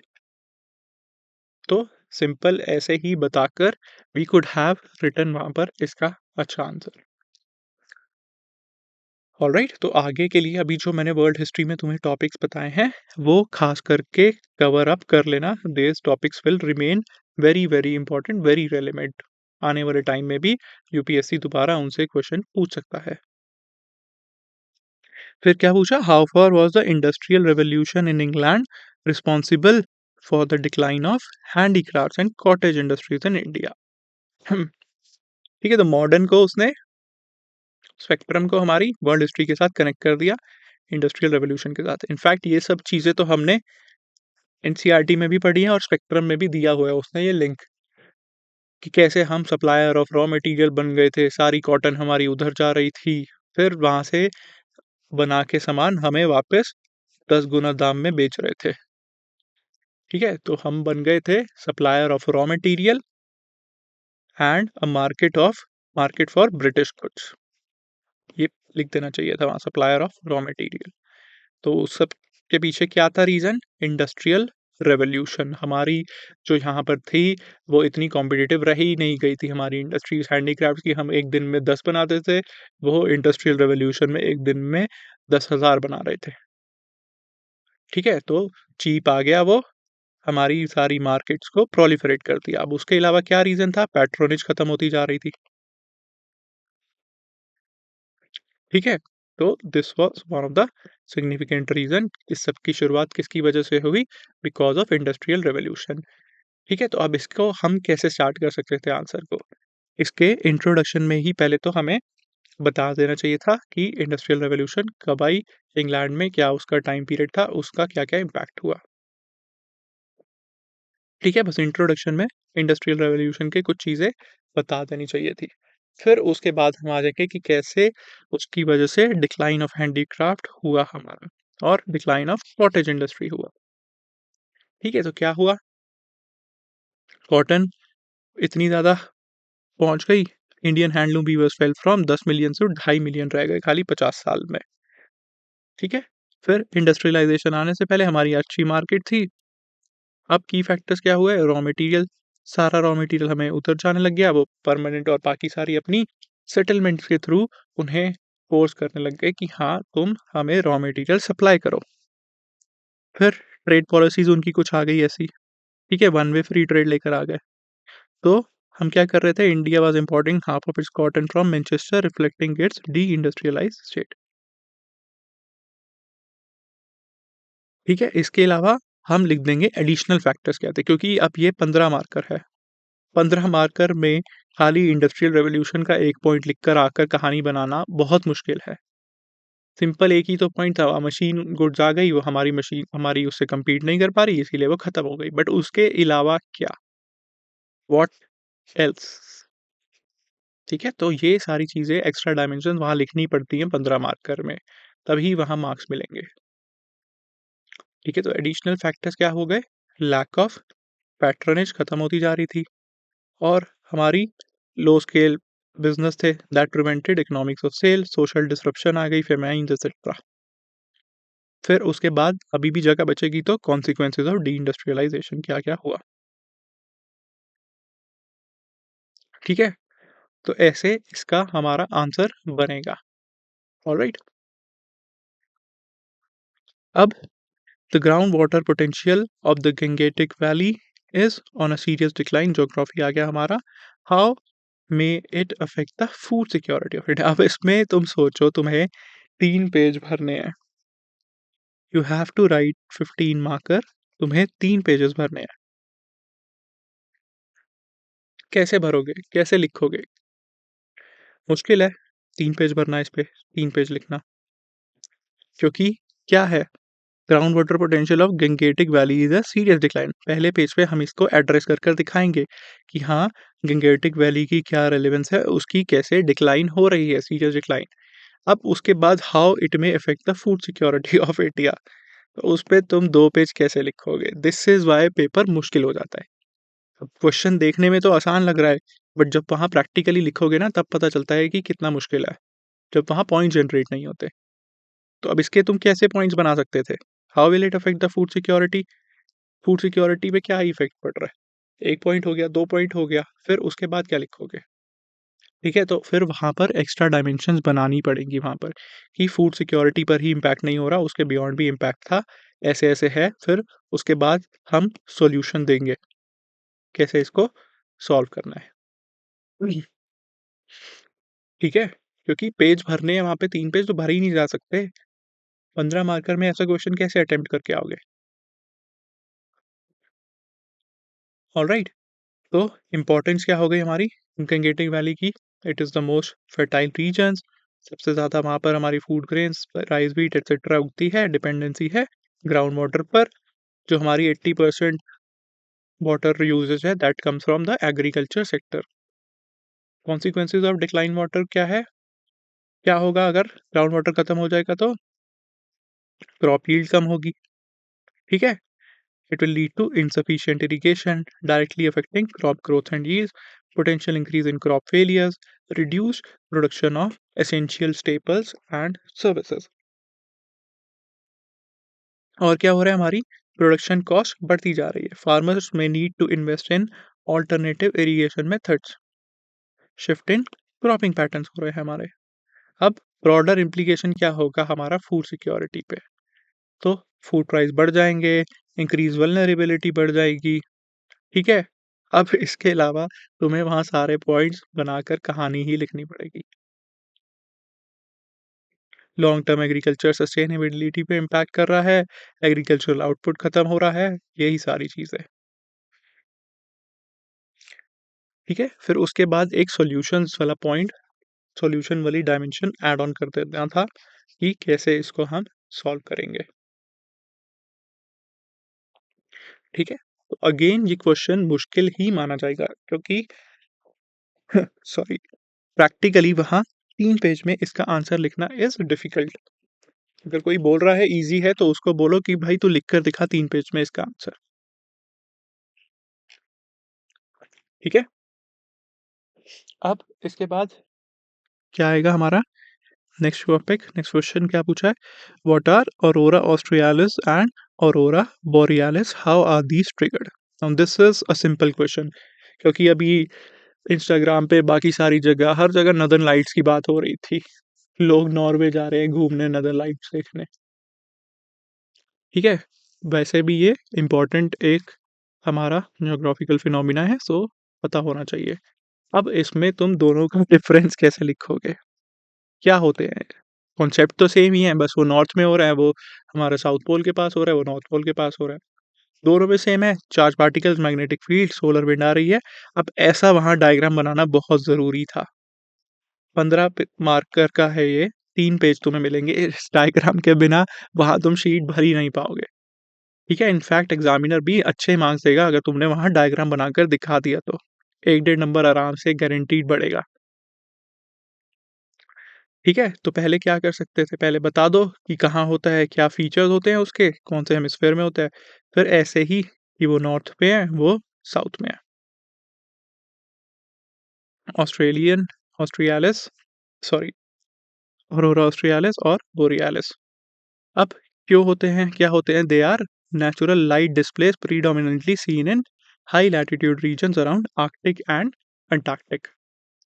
कैरेक्टरिस्टिक्स क्या है? दोनों की बता दो। कंट्रीज कहाँ कहाँ हो सकते हैं? Norway, Canada, Alaska.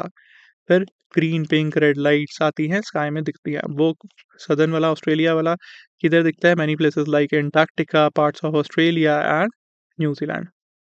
ठीक है, दोनों ही में ही, उसमें भी वही, वो उसमें भी वही, क्योंकि अल्टीमेटली ये फिनोमिना तो सेम ही है, बस उसकी लोकेशन चेंज हो रही है। अब पार्ट क्या पूछा उसने? Second, how are these triggered? तो उसमें वो मैकेनिज्म समझाना पड़ेगा कि क्या होता है। क्या होता है अब इसमें? इट इज़ प्राइमरीली ट्रिगर्ड जब सोलर विंड, जिसमें चार्ज पार्टिकल्स होते हैं, आर रिलीज बाय द सन। ये यहाँ से हमारे चार्ज पार्टिकल सन की तरफ से जाते हैं। अब वो अर्थ के पास जाएंगे तो क्या होगा? अर्थ का हमारा एटमोसफेयर है, एटमोसफेयर से इंटरैक्ट करेंगे, हमारी मैग्नेटिक फील्ड है उससे इंटरैक्ट करते हैं। ठीक है, तो when these interact with the earth की मैग्नेटिक फील्ड, वो मैग्नेटिक फील्ड इनको पोलर रीजन्स की तरफ चार्ज कर देती है। दे ऑल मूव टूवर्ड्स, हमारी मैग्नेटिक फील्ड की वजह से ऐसी है ना हमारी मैग्नेटिक फील्ड अर्थ की, है ना? तो वो सब चीज़ वहाँ बनाकर दिखानी चाहिए थी, तो वो सारी हमारी पोल्स की तरफ चली जाती है। When these charge particles collide with the gases in the earth's atmosphere, जैसे कि ऑक्सीजन, नाइट्रोजन, तो फिर गैसेस एक्साइट होती है और उनसे लाइट एनर्जी एमिट होती है। यही बेसिक इसका प्रिंसिपल है, ट्रिगर है जो हमें बताना चाहिए था। अब इसके अलावा और क्या ट्रिगर होगा? जैसे जैसे सोलर स्टॉर्म्स बढ़ते जाएंगे, वैसे वैसे ही ये भी बढ़ते जाएंगे। इनकी इंटेंसिटी, इनकी फ्रीक्वेंसी बढ़ती जाएगी। Alright, so geomagnetic storms result in more pronounced display of auroras, often extending further from the poles. तो ऐसे इसको हमें आंसर करना था। ठीक है, सो इसमें अगेन, अगर आई एम सेइंग डायग्राम अगर ये बना कर आए हो और ठीक से ये चीज़ समझाई है कि हमारी मैग्नेटिक फील्ड के साथ उसका इंटरेक्शन होता है और वहाँ पे वो गैसेस एक्साइट होकर एनर्जी रिलीज करती हैं, ये लिखा है और ये लिखा है, तो का अच्छे मार्क्स मिलेंगे ही मिलेंगे। फिर कोई टेंशन की बात ही नहीं है। ठीक है, अगर ये डायग्राम भी बनाया है तो भी मार्क्स अच्छे मिल सकते हैं। ऑलराइट, सिंपल था ये। अब हम चलते हैं हमारे नेक्स्ट क्वेश्चन पे। अब what is a twister? Twister क्या होता है? Twister tornado. ठीक है, वही उसका ही दूसरा नाम है भाई। Majority of twisters are observed in the areas around the gulf of Mexico. अब ये वहाँ एग्जैक्टली लिखना बिकम्स डिफिकल्ट। इसके लिए हमें क्या बनाकर ही लिखना पड़ेगा कि वहाँ क्या होगा, गल्फ ऑफ मेक्सिको में क्या होता है। हाँ, क्या होता है गल्फ ऑफ मेक्सिको में? तो हमें स्पेसिफिक वहाँ पर बनाकर ही इसको आंसर को लिखना पड़ेगा। इसका और कोई सॉल्यूशन ही नहीं है। ठीक है, तो ट्विस्टर क्या होता है देखते हैं। ट्विस्टर और क्या-क्या नाम होते हैं ट्विस्टर के? टोर्नेडो और so twister commonly known as tornado is a rapidly rotating column of air that extends from a thunderstorm to the ground.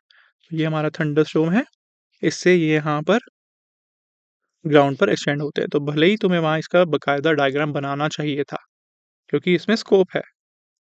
ठीक है, फिर तुम उसने क्या पूछा है गल्फ ऑफ मेक्सिको के अराउंड क्यों है? तो तुम ऐसा गल्फ ऑफ मेक्सिको का भी डायग्राम बनाकर दिखा सकते थे वहाँ, कि ये रही हमारा यूएस का मैप, ये रहा हमारा नॉर्थ अफ्रीका और ये रहा हमारा गल्फ ऑफ मेक्सिको। ठीक है, वरना इसमें क्या ही लिखेंगे और। ऑलराइट, तो वो बता देंगे कि थंडरस्टॉर्म से वहाँ नीचे हमारी एक्सटेंड होती है, they can very in size etcetera etcetera, और फॉर्मेशन कैसे होती है वो बता देना। ठीक है, क्योंकि 15 मार्कर का है, हमारे पास स्पेस बहुत है, बथेरी स्पेस थी उधर, तो we could have written it, बता देना चाहिए था। So tornadoes typically form severe thunderstorms, particularly supercells, where warm, moist air at the surface meets the cold, dry air aloft. जब warm और cold मिलते हैं एयर मास, तो वहाँ पर टोर्नाडो बन जाता है। इससे इंस्टेबिलिटी होती है, स्ट्रॉन्ग अपड्राफ्ट आते हैं that can organise into rotating columns of air. Alright, तो अब उसने सेकंड पार्ट पूछा कि गल्फ ऑफ मेक्सिको में ही क्यों हो रहे हैं इतने ज़्यादा।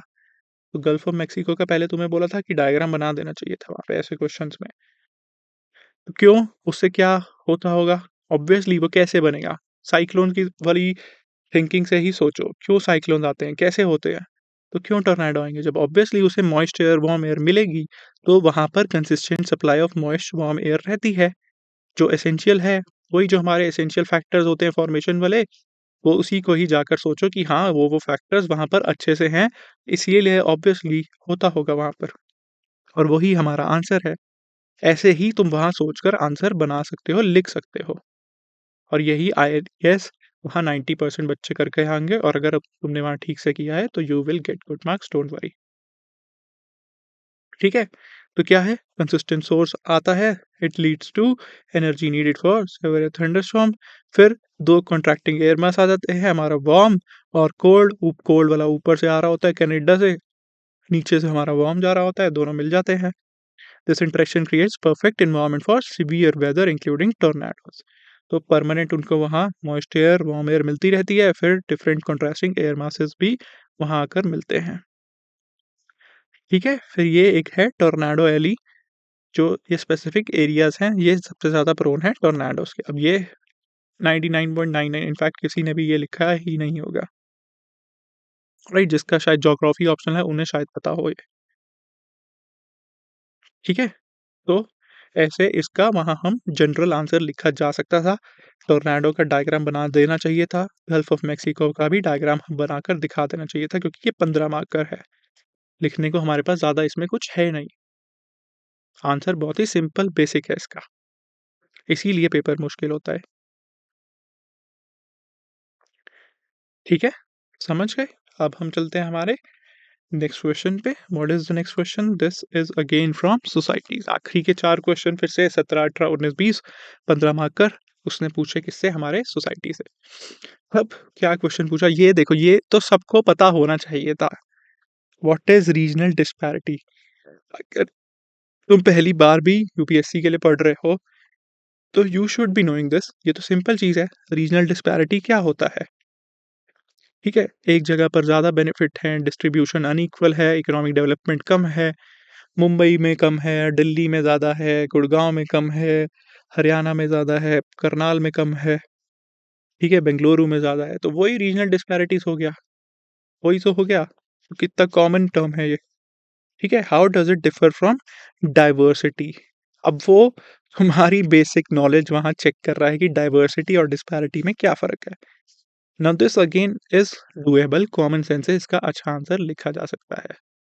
उसके बाद पूछा how serious is the issue of regional disparity? Now this in this you have to manufacture points and examples देने पड़ेंगे, क्योंकि उसने पूछा इंडिया के केस में कितना सिवियर है, सीरियस है। जब ऐसी बात आती है तो एग्जाम्पल की रेलेवेंस बहुत ज़्यादा बढ़ जाती है।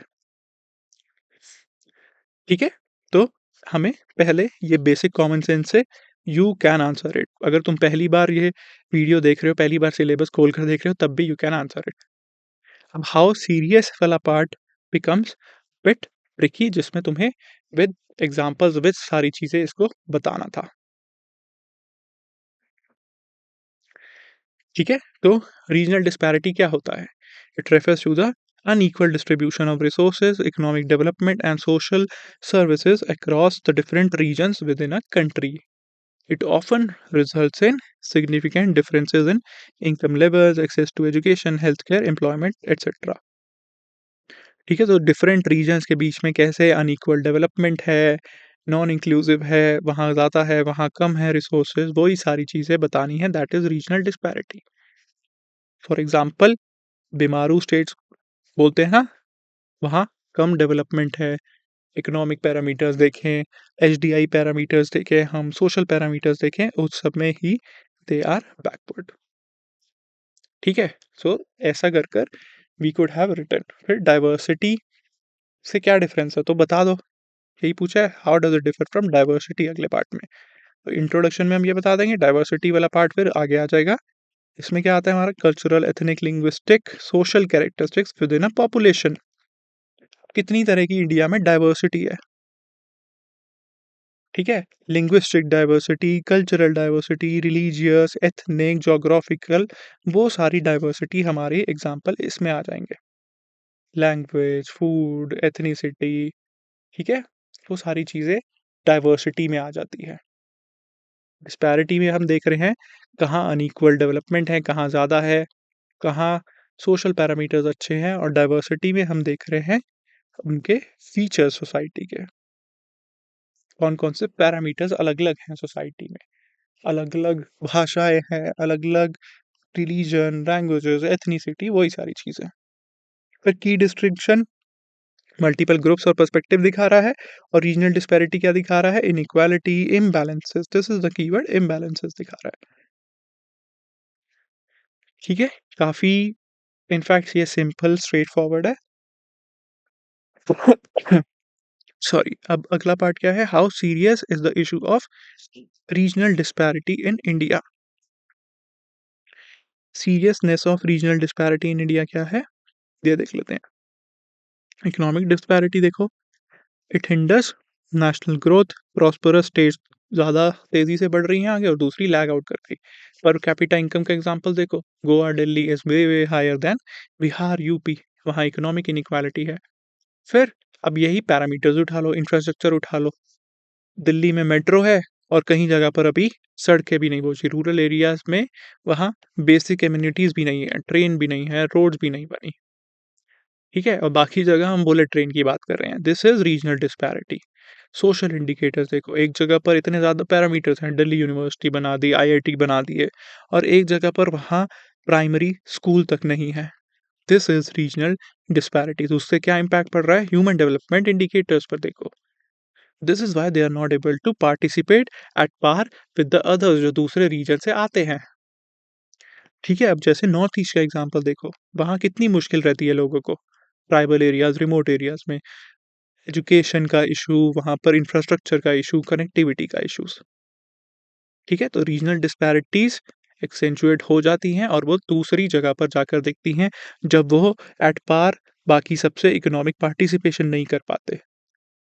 ठीक है, हेल्थ पैरामीटर्स उनके खराब रहते हैं, एजुकेशन पैरामीटर्स खराब रहते हैं। ऑलराइट, तो यही सारी चीज़ें हमारी डिस्पैरिटी दिखाती है। फिर life expectancy and literacy, we know southern states में ज़्यादा लिटरेसी रेट है कंपेयर्ड टू वेस्टर्न या नॉर्दर्न अगर हम देखें तो। फिर एम्प्लॉयमेंट एंड माइग्रेशन, वहाँ पर क्या है, मास माइग्रेशन, वही तो उसने पूछा था ना, छोटे शहरों से बड़े शहरों में क्यों माइग्रेट करके जा रही हैं, यही तो है, सिंपल चीज़।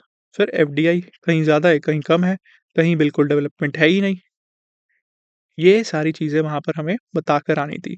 ये कॉमन सेंस से सोचा जा सकता था, विद एग्ज़ाम्पल्स बताया जा सकता था, दिस क्वेश्चन वाज़ डूएबल। ठीक है, 15 मार्कर का भले ही था, इसमें लिखने के लिए बहुत कुछ था। ये 2 लिखते हम, इसी में ही हमारा 1 डेढ़ पेज निकल जाता। फिर अगले पेज से ही हम ये स्टार्ट कर देते, how serious is the regional disparity issue. तो इतने वहाँ एग्ज़ाम्पल लिख कर आएँगे, तो हो जाएगा। इसके बाद हम क्या करेंगे, वी नीड, कंक्लूजन में लिख दो, हमें किसकी ज़रूरत है, इंक्लूसिव ग्रोथ की, सबका साथ सबका विकास की, ऑलराइट, ताकि हम बने न्यू इंडिया।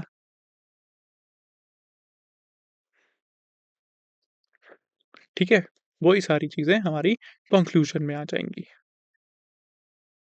फिर अगर फिर भी जगह बच रही थी तो तुम लिख देते गवर्नमेंट ने क्या-क्या इनिशिएटिव्स लिए हैं इन चीज़ों को ओवरकम करने के लिए। स्पेशल इंसेंटिव्स लेकर आए, फिर वहाँ पर मीट करवा देते हैं। जैसे राजस्थान में इंफ्रास्ट्रक्चर सबमिट करवा दी, यूपी में इंफ्रास्ट्रक्चर सबमिट करवा दी, इन्वेस्टमेंट बेनिफिट्स दे दिए उनको, ठीक है?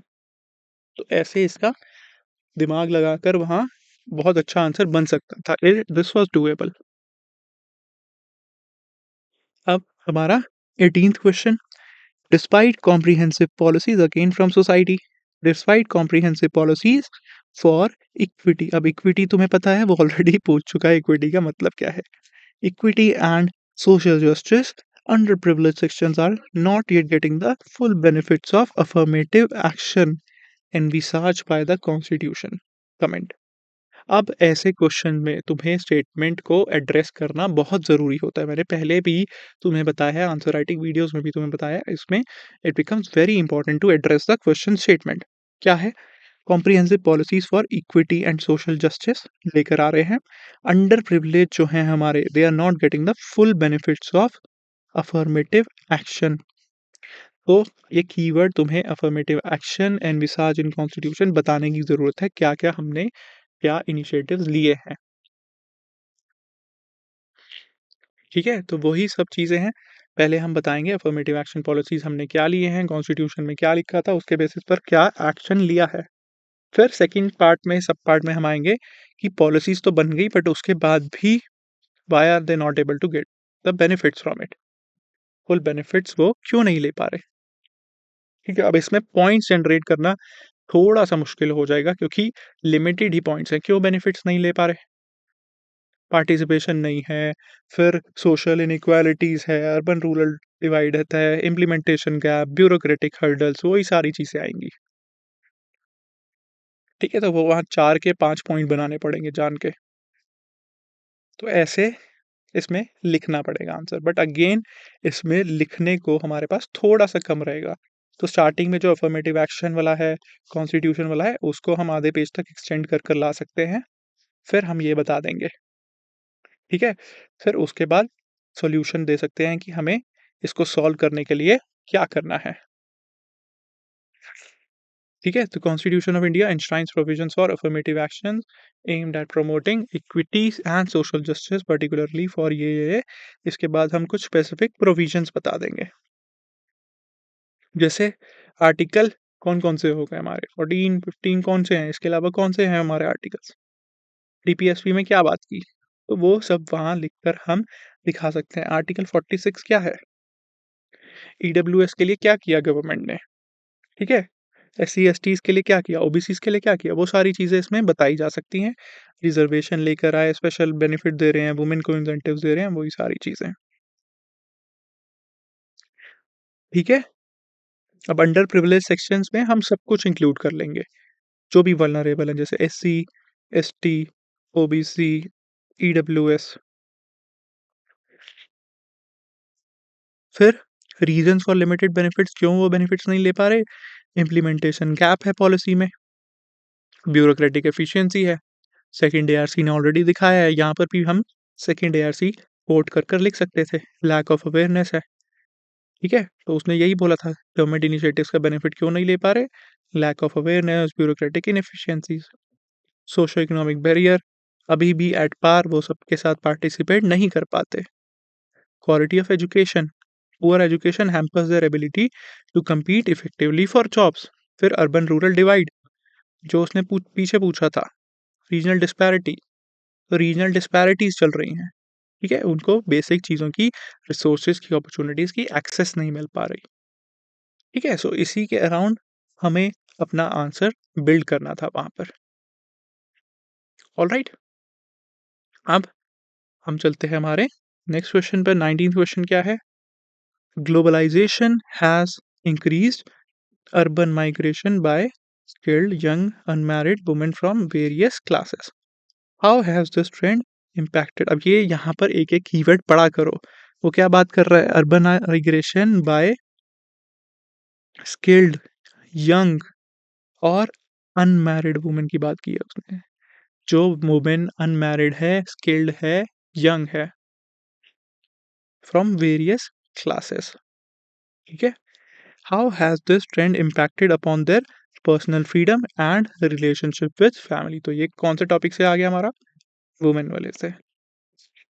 और उसने उसको लिंक कर दिया किसके साथ? ग्लोबलाइजेशन का इम्पैक्ट ऑन इंडियन सोसाइटी। दोनों टॉपिक को उसने लिंक किया हुआ है। तो ग्लोबलाइजेशन से क्या हुआ? It has increase urban migration by skilled young unmarried women from various classes. सब अर्बन एरियाज में जा रहे हैं। अब वो अर्बन एरियाज में आ गए, उसके बाद इस ट्रेंड की वजह से उनकी personal freedom and family relationship पे क्या इम्पैक्ट पड़ रहा है? तो अब सोचना पड़ेगा वहाँ। सोच कर तुम्हें पॉइंट्स जनरेट करने पड़ेंगे, आंसर अपना लिखना पड़ेगा सोच के। This is why it becomes a bit difficult, but वहाँ पॉइंट जनरेट किए जा सकते थे इसमें भी। तो क्या करेंगे हम? इंट्रोडक्शन कैसे कर सकते हैं? लिख सकते हैं globalisation has significantly influence the urban migration patterns specially among young skilled unmarried women. तो वहाँ पर क्यों जा रहे हैं? पहले बता दो माइग्रेशन किस लिए हो रही है? बेटर जॉब अपॉर्चुनिटीज़ मिल रही हैं, एजुकेशन मिल रही हैं, सोशल फ्रीडम्स मिल रही हैं वहाँ पर। फिर वहाँ डाइवर्स इन्वायरमेंट है, वो अपना personal career pursue, personal growth कर सकती हैं। पर्सनल फ्रीडम पर उनकी क्या इम्पैक्ट पड़ रहा है, सबसे पहले ये देखते हैं। एक तो क्या होगा? फाइनेंशियल ऑटोनॉमी हो गई, इंक्रीज ऑटोनॉमी। अगर तुम किसी भी शहर में अकेले जाकर रहोगे तो तुम्हारे साथ क्या क्या होगा वही सोचो और उसी के बेसिस पर आंसर लिख दो। फाइनेंशियल इंडिपेंडेंस होगी, तुम खुद ही कमाओगे और खुद ही पैसा उड़ाओगे। You will be getting autonomy. ठीक है। To pursue personal and professional goals previously deemed unattainable. आज तुम्हें ईवाई में जाना है, कल तुम किसी और कंपनी में जा सकते हो। ठीक है। फिर individual choice in partner selection, the shift from parental choice. पहले तुम्हारे पेरेंट्स डिसाइड कर रहे थे, बट अब तुम वहां पर गए, तुम्हें वहां पर प्यार हो गया, तो तुमने बोल दिया कि मैंने तो यहीं शादी कर ली। घर जाकर तुमने बताया कि मेरी तो शादी हो गई।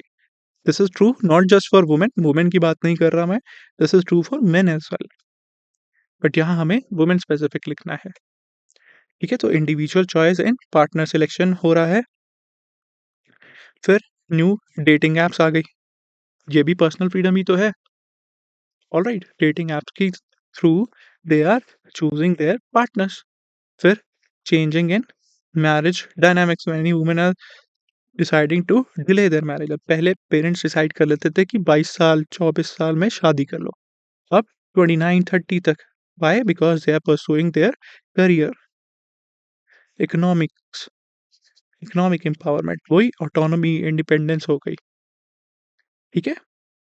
सो ये सारा इम्पैक्ट हो रहा है। अब हम इसमें सही गलत की बात नहीं कर रहे हैं, what is right what is wrong, that is not for us to decide, that is for themselves. उनका खुद का डिसीजन है, this is their own life. ठीक है। We are not talking about right और रॉन्ग, हर किसी की अपनी लाइफ है, सबको पता है कि किसको क्या करना है, and we should not intervene in personal affairs. उसका इम्पैक्ट क्या होगा फैमिली रिलेशनशिप्स पे? उसने यही पूछा। How this trend has impacted their personal freedom, हमने बता दिया। उसके बाद हमें बताना है उनकी फैमिली रिलेशनशिप पर क्या इम्पैक्ट हो रहा है। तो क्या हो रहा है? Shift from joint to nuclear families, family के साथ अब रहना नहीं चाहते, न्यूक्लियर फैमिलीज बन रही हैं। ठीक है। उसकी वजह से फैमिली में घर पे देखभाल करने के लिए कोई नहीं है, एल्डरली डिपेंडेंट्स पेरेंट्स सब अकेले हैं घर पर, वो एग्रीकल्चर लेबर सब कुछ खुद संभाल रहे हैं। फिर skewed sex ratio, male migrants frequently leave their wifes. अब बट फीमेल्स भी जा रही हैं। ठीक है। और single parenthood and non traditional family structure आ रहा है, सिंगल पेरेंट फैमिलीज आ रही हैं, अलग अलग फैमिली स्ट्रक्चर आ रहे हैं, जो दिखा रहा है शिफ्टिंग नॉर्म्स। सिंगल मॉम्स का कल्चर आ गया बेसिकली। ठीक है। ये सारी चीज़ें हम उसमें लिखकर बता सकते थे। फिर change in employment pattern and family system, separation of family members हो रहा है, impact on agricultural house hold, ये भी लिख दो। कंक्लूजन में क्या क्या कंपाउंड इम्पैक्ट हो रहा है ऑन हमारा फैमिली स्ट्रक्चर ऑन वुमेन, वही हम लिखकर बता देंगे। ठीक है, तो ऐसे ये हमारा आंसर इसका बन जाएगा। अब चलते हैं हमारे लास्ट क्वेश्चन पे। लास्ट क्वेश्चन क्या था हमारा? Again from society, again an analytical question. क्या पूछा है उसने? Critically analyse the proposition that, अब वो एक प्रोपोजिशन दे रहा है that there is a high correlation between India की cultural diversity and socio economic marginalities. ठीक है, हमारी कल्चरल डाइवर्सिटी और सोशो इकोनॉमिक मार्जिनैलिटीज में there is a high correlation. अब इसको हमें सॉरी क्रिटिकली एनालाइज कर दिखाना है। ठीक है, तो हम पहले बता सकते हैं कल्चरल डाइवर्सिटी है हमारी, एथनिक, लिंग्विस्टिक, रिलीजियस, सारी डाइवर्सिटी है। अब कौन-कौन से फैक्टर्स की वजह से ये सब इंटरट्विन्ड हो जाते हैं सोशो इकोनॉमिक मार्जिनलाइजेशन या मार्जिनैलिटीज़ के साथ, ठीक है? जैसे हो गया caste, religion, gender, ethnicity, geography, यही सारे फैक्टर्स हैं ना कल्चरल डाइवर्सिटी वाले। अब ये कैसे हो रहे हैं? सोशो इकोनॉमिक मार्जिनैलिटीज़ क्यों नहीं हो रही? क्यों? पर्टिकुलर रिलीजन के लोगों को पार्टिसिपेट नहीं करने दिया जा रहा इकोनॉमिक एक्टिविटीज़ में। जो कास्ट वाले हैं, उनको वहाँ पे पार्टिसिपेट नहीं करने दिया जा रहा। कॉन्सेप्ट ऑफ दलित कैपिटलिज्म जैसे, they are not able to get loans, they are not able to participate at par with others. ठीक है, फिर वुमेन का केस आ गया, जेंडर। हर जगह पर डिस्क्रिमिनेशन है, चाहे वो जॉब्स के लिए हो, जॉब्स प्रमोशन में हो, पार्टिसिपेशन में हो, लोन में हो, हर जगह। फिर कुछ जगह पर एथनिसिटी के बेसिस पर भी होता है, पर्टिकुलर रीजन के लोगों के against, so they are not able to participate at par with वहाँ की लोकल पॉपुलेशन। ठीक है, तो यही सारी चीज़ें बतानी है कि कैसे दोनों के बीच में एक रिलेशनशिप है। ठीक है? बट उसने पूछा था क्रिटिकली एनालाइज़ द प्रोपोज़िशन, तो हम इसमें एक दूसरी साइड भी दिखाएँगे कि हाउएवर जो गवर्नमेंट ने इनिशिएटिव्स कुछ लिए हैं, उसके through we have overcome this. अब ऐसा नहीं हो रहा है, अब ये कम हो रहा है। अब एट पार विद अदर्स वो पार्टिसिपेट कर पा रहे हैं, एक इंक्लूसिव सोसाइटी बन रही है, इंक्लूसिव ग्रोथ हो रही है। ठीक है, तो सचर कम्युनिटी रिपोर्ट बता दो। उसने ये दिखाया था कल्चरल डाइवर्सिटी और सोशो इकोनॉमिक मार्जिनैलिटी का लिंक। फिर सोशल डायमेंशन, पॉलिटिकल डायमेंशन दिखा दो कि पर्टिकुलर लैंग्वेज, पर्टिकुलर जेंडर के लोगों को हो रहा है, पर्टिकुलर कास्ट के लोगों को, ठीक है? ट्राइबल्स के था, ज़्यादा कमेटी ने दिखाया ये। तो यही सारी चीज़ें थी, उसी के बेसिस पर आंसर बनाना था इसका। तो अगर वहाँ ये सब चीज़ तुम सोच पाए तो बहुत अच्छा आंसर बना होगा। इसमें पोटेंशियल थी, अच्छा आंसर बन सकता था। ठीक है? तो अब हम देखें तो 4 से 5 ऐसे क्वेश्चन थे जो थोड़े से ज़्यादा मुश्किल थे, जिसमें डायमेंशंस बनाना मुश्किल था। एक वहाँ पर डायमेंशन 2 डायमेंशन तो लिख देंगे, पर वहाँ 3 पेज भरना मुश्किल था, इसीलिए पेपर मुश्किल हो जाता है। ऑलराइट, फिर साथ में हमें स्पेसिफिक एग्ज़ाम्पल्स देकर बताना। जनरल ज्ञान तो कोई भी लिख सकता है, स्पेसिफिक ज्ञान विद एग्ज़ाम्पल्स विद डेटा वो मुश्किल हो जाता है, इसीलिए paper is towards moderate to tougher side. ठीक है? फिर एनवायरनमेंट की डायमेंशंस भी हम डाल सकते हैं, टेक्नोलॉजी की भी डाल सकते हैं, डिजिटल डिवाइड की वजह से क्या हो रहा है। ठीक है, अब गवर्नमेंट ने क्या-क्या एक्शंस लिए वो बता दो। स्कीम्स नारी शक्ति वंदन अधिनियम लेकर आए, फिर रिज़र्वेशन दिया, जन धन योजना लेकर आए, सर्व शिक्षा अभियान, मनरेगा एटसेट्रा, एटसेट्रा। इन सब चीज़ों से हम उसको ओवरकम कर रहे हैं और वो सॉल्व हो रहा है। ऐसा वहाँ लिख देंगे, फिर हम कंक्लूजन लिख देंगे एक। ठीक है? सो अब आई होप आप सबका पेपर अच्छा हुआ होगा। Now just focus upon the next paper. अभी जैसा हो गया, उस पर कुछ भी ज़्यादा सोचने की ज़रूरत नहीं है, डरने की ज़रूरत नहीं है। जैसा हो गया it is done and dusted now. You have given your best. जो आता था, जैसा आता था आप अच्छे से लिख कर आए हो। अब बस focus upon the present, focus upon your next paper, उसको अच्छे से कंप्लीट करना है। ठीक है? So this was our GS 1 का डिस्कशन, डिटेल्ड डिस्कशन। ऐसे ही वी विल बी ब्रिंगिंग बाकी पेपर्स का भी detailed discussion. Alright? So wish you all the best. अच्छे से मेंस करना, ठीक है? ज़्यादा सोचो मत, अपने आप पर भरोसा रखो, बिलीव इन योरसेल्फ, ठीक है? स्टे काम, स्टे फोकस, अच्छा होगा, everything will go good. Alright, so all the best to you and have a great day.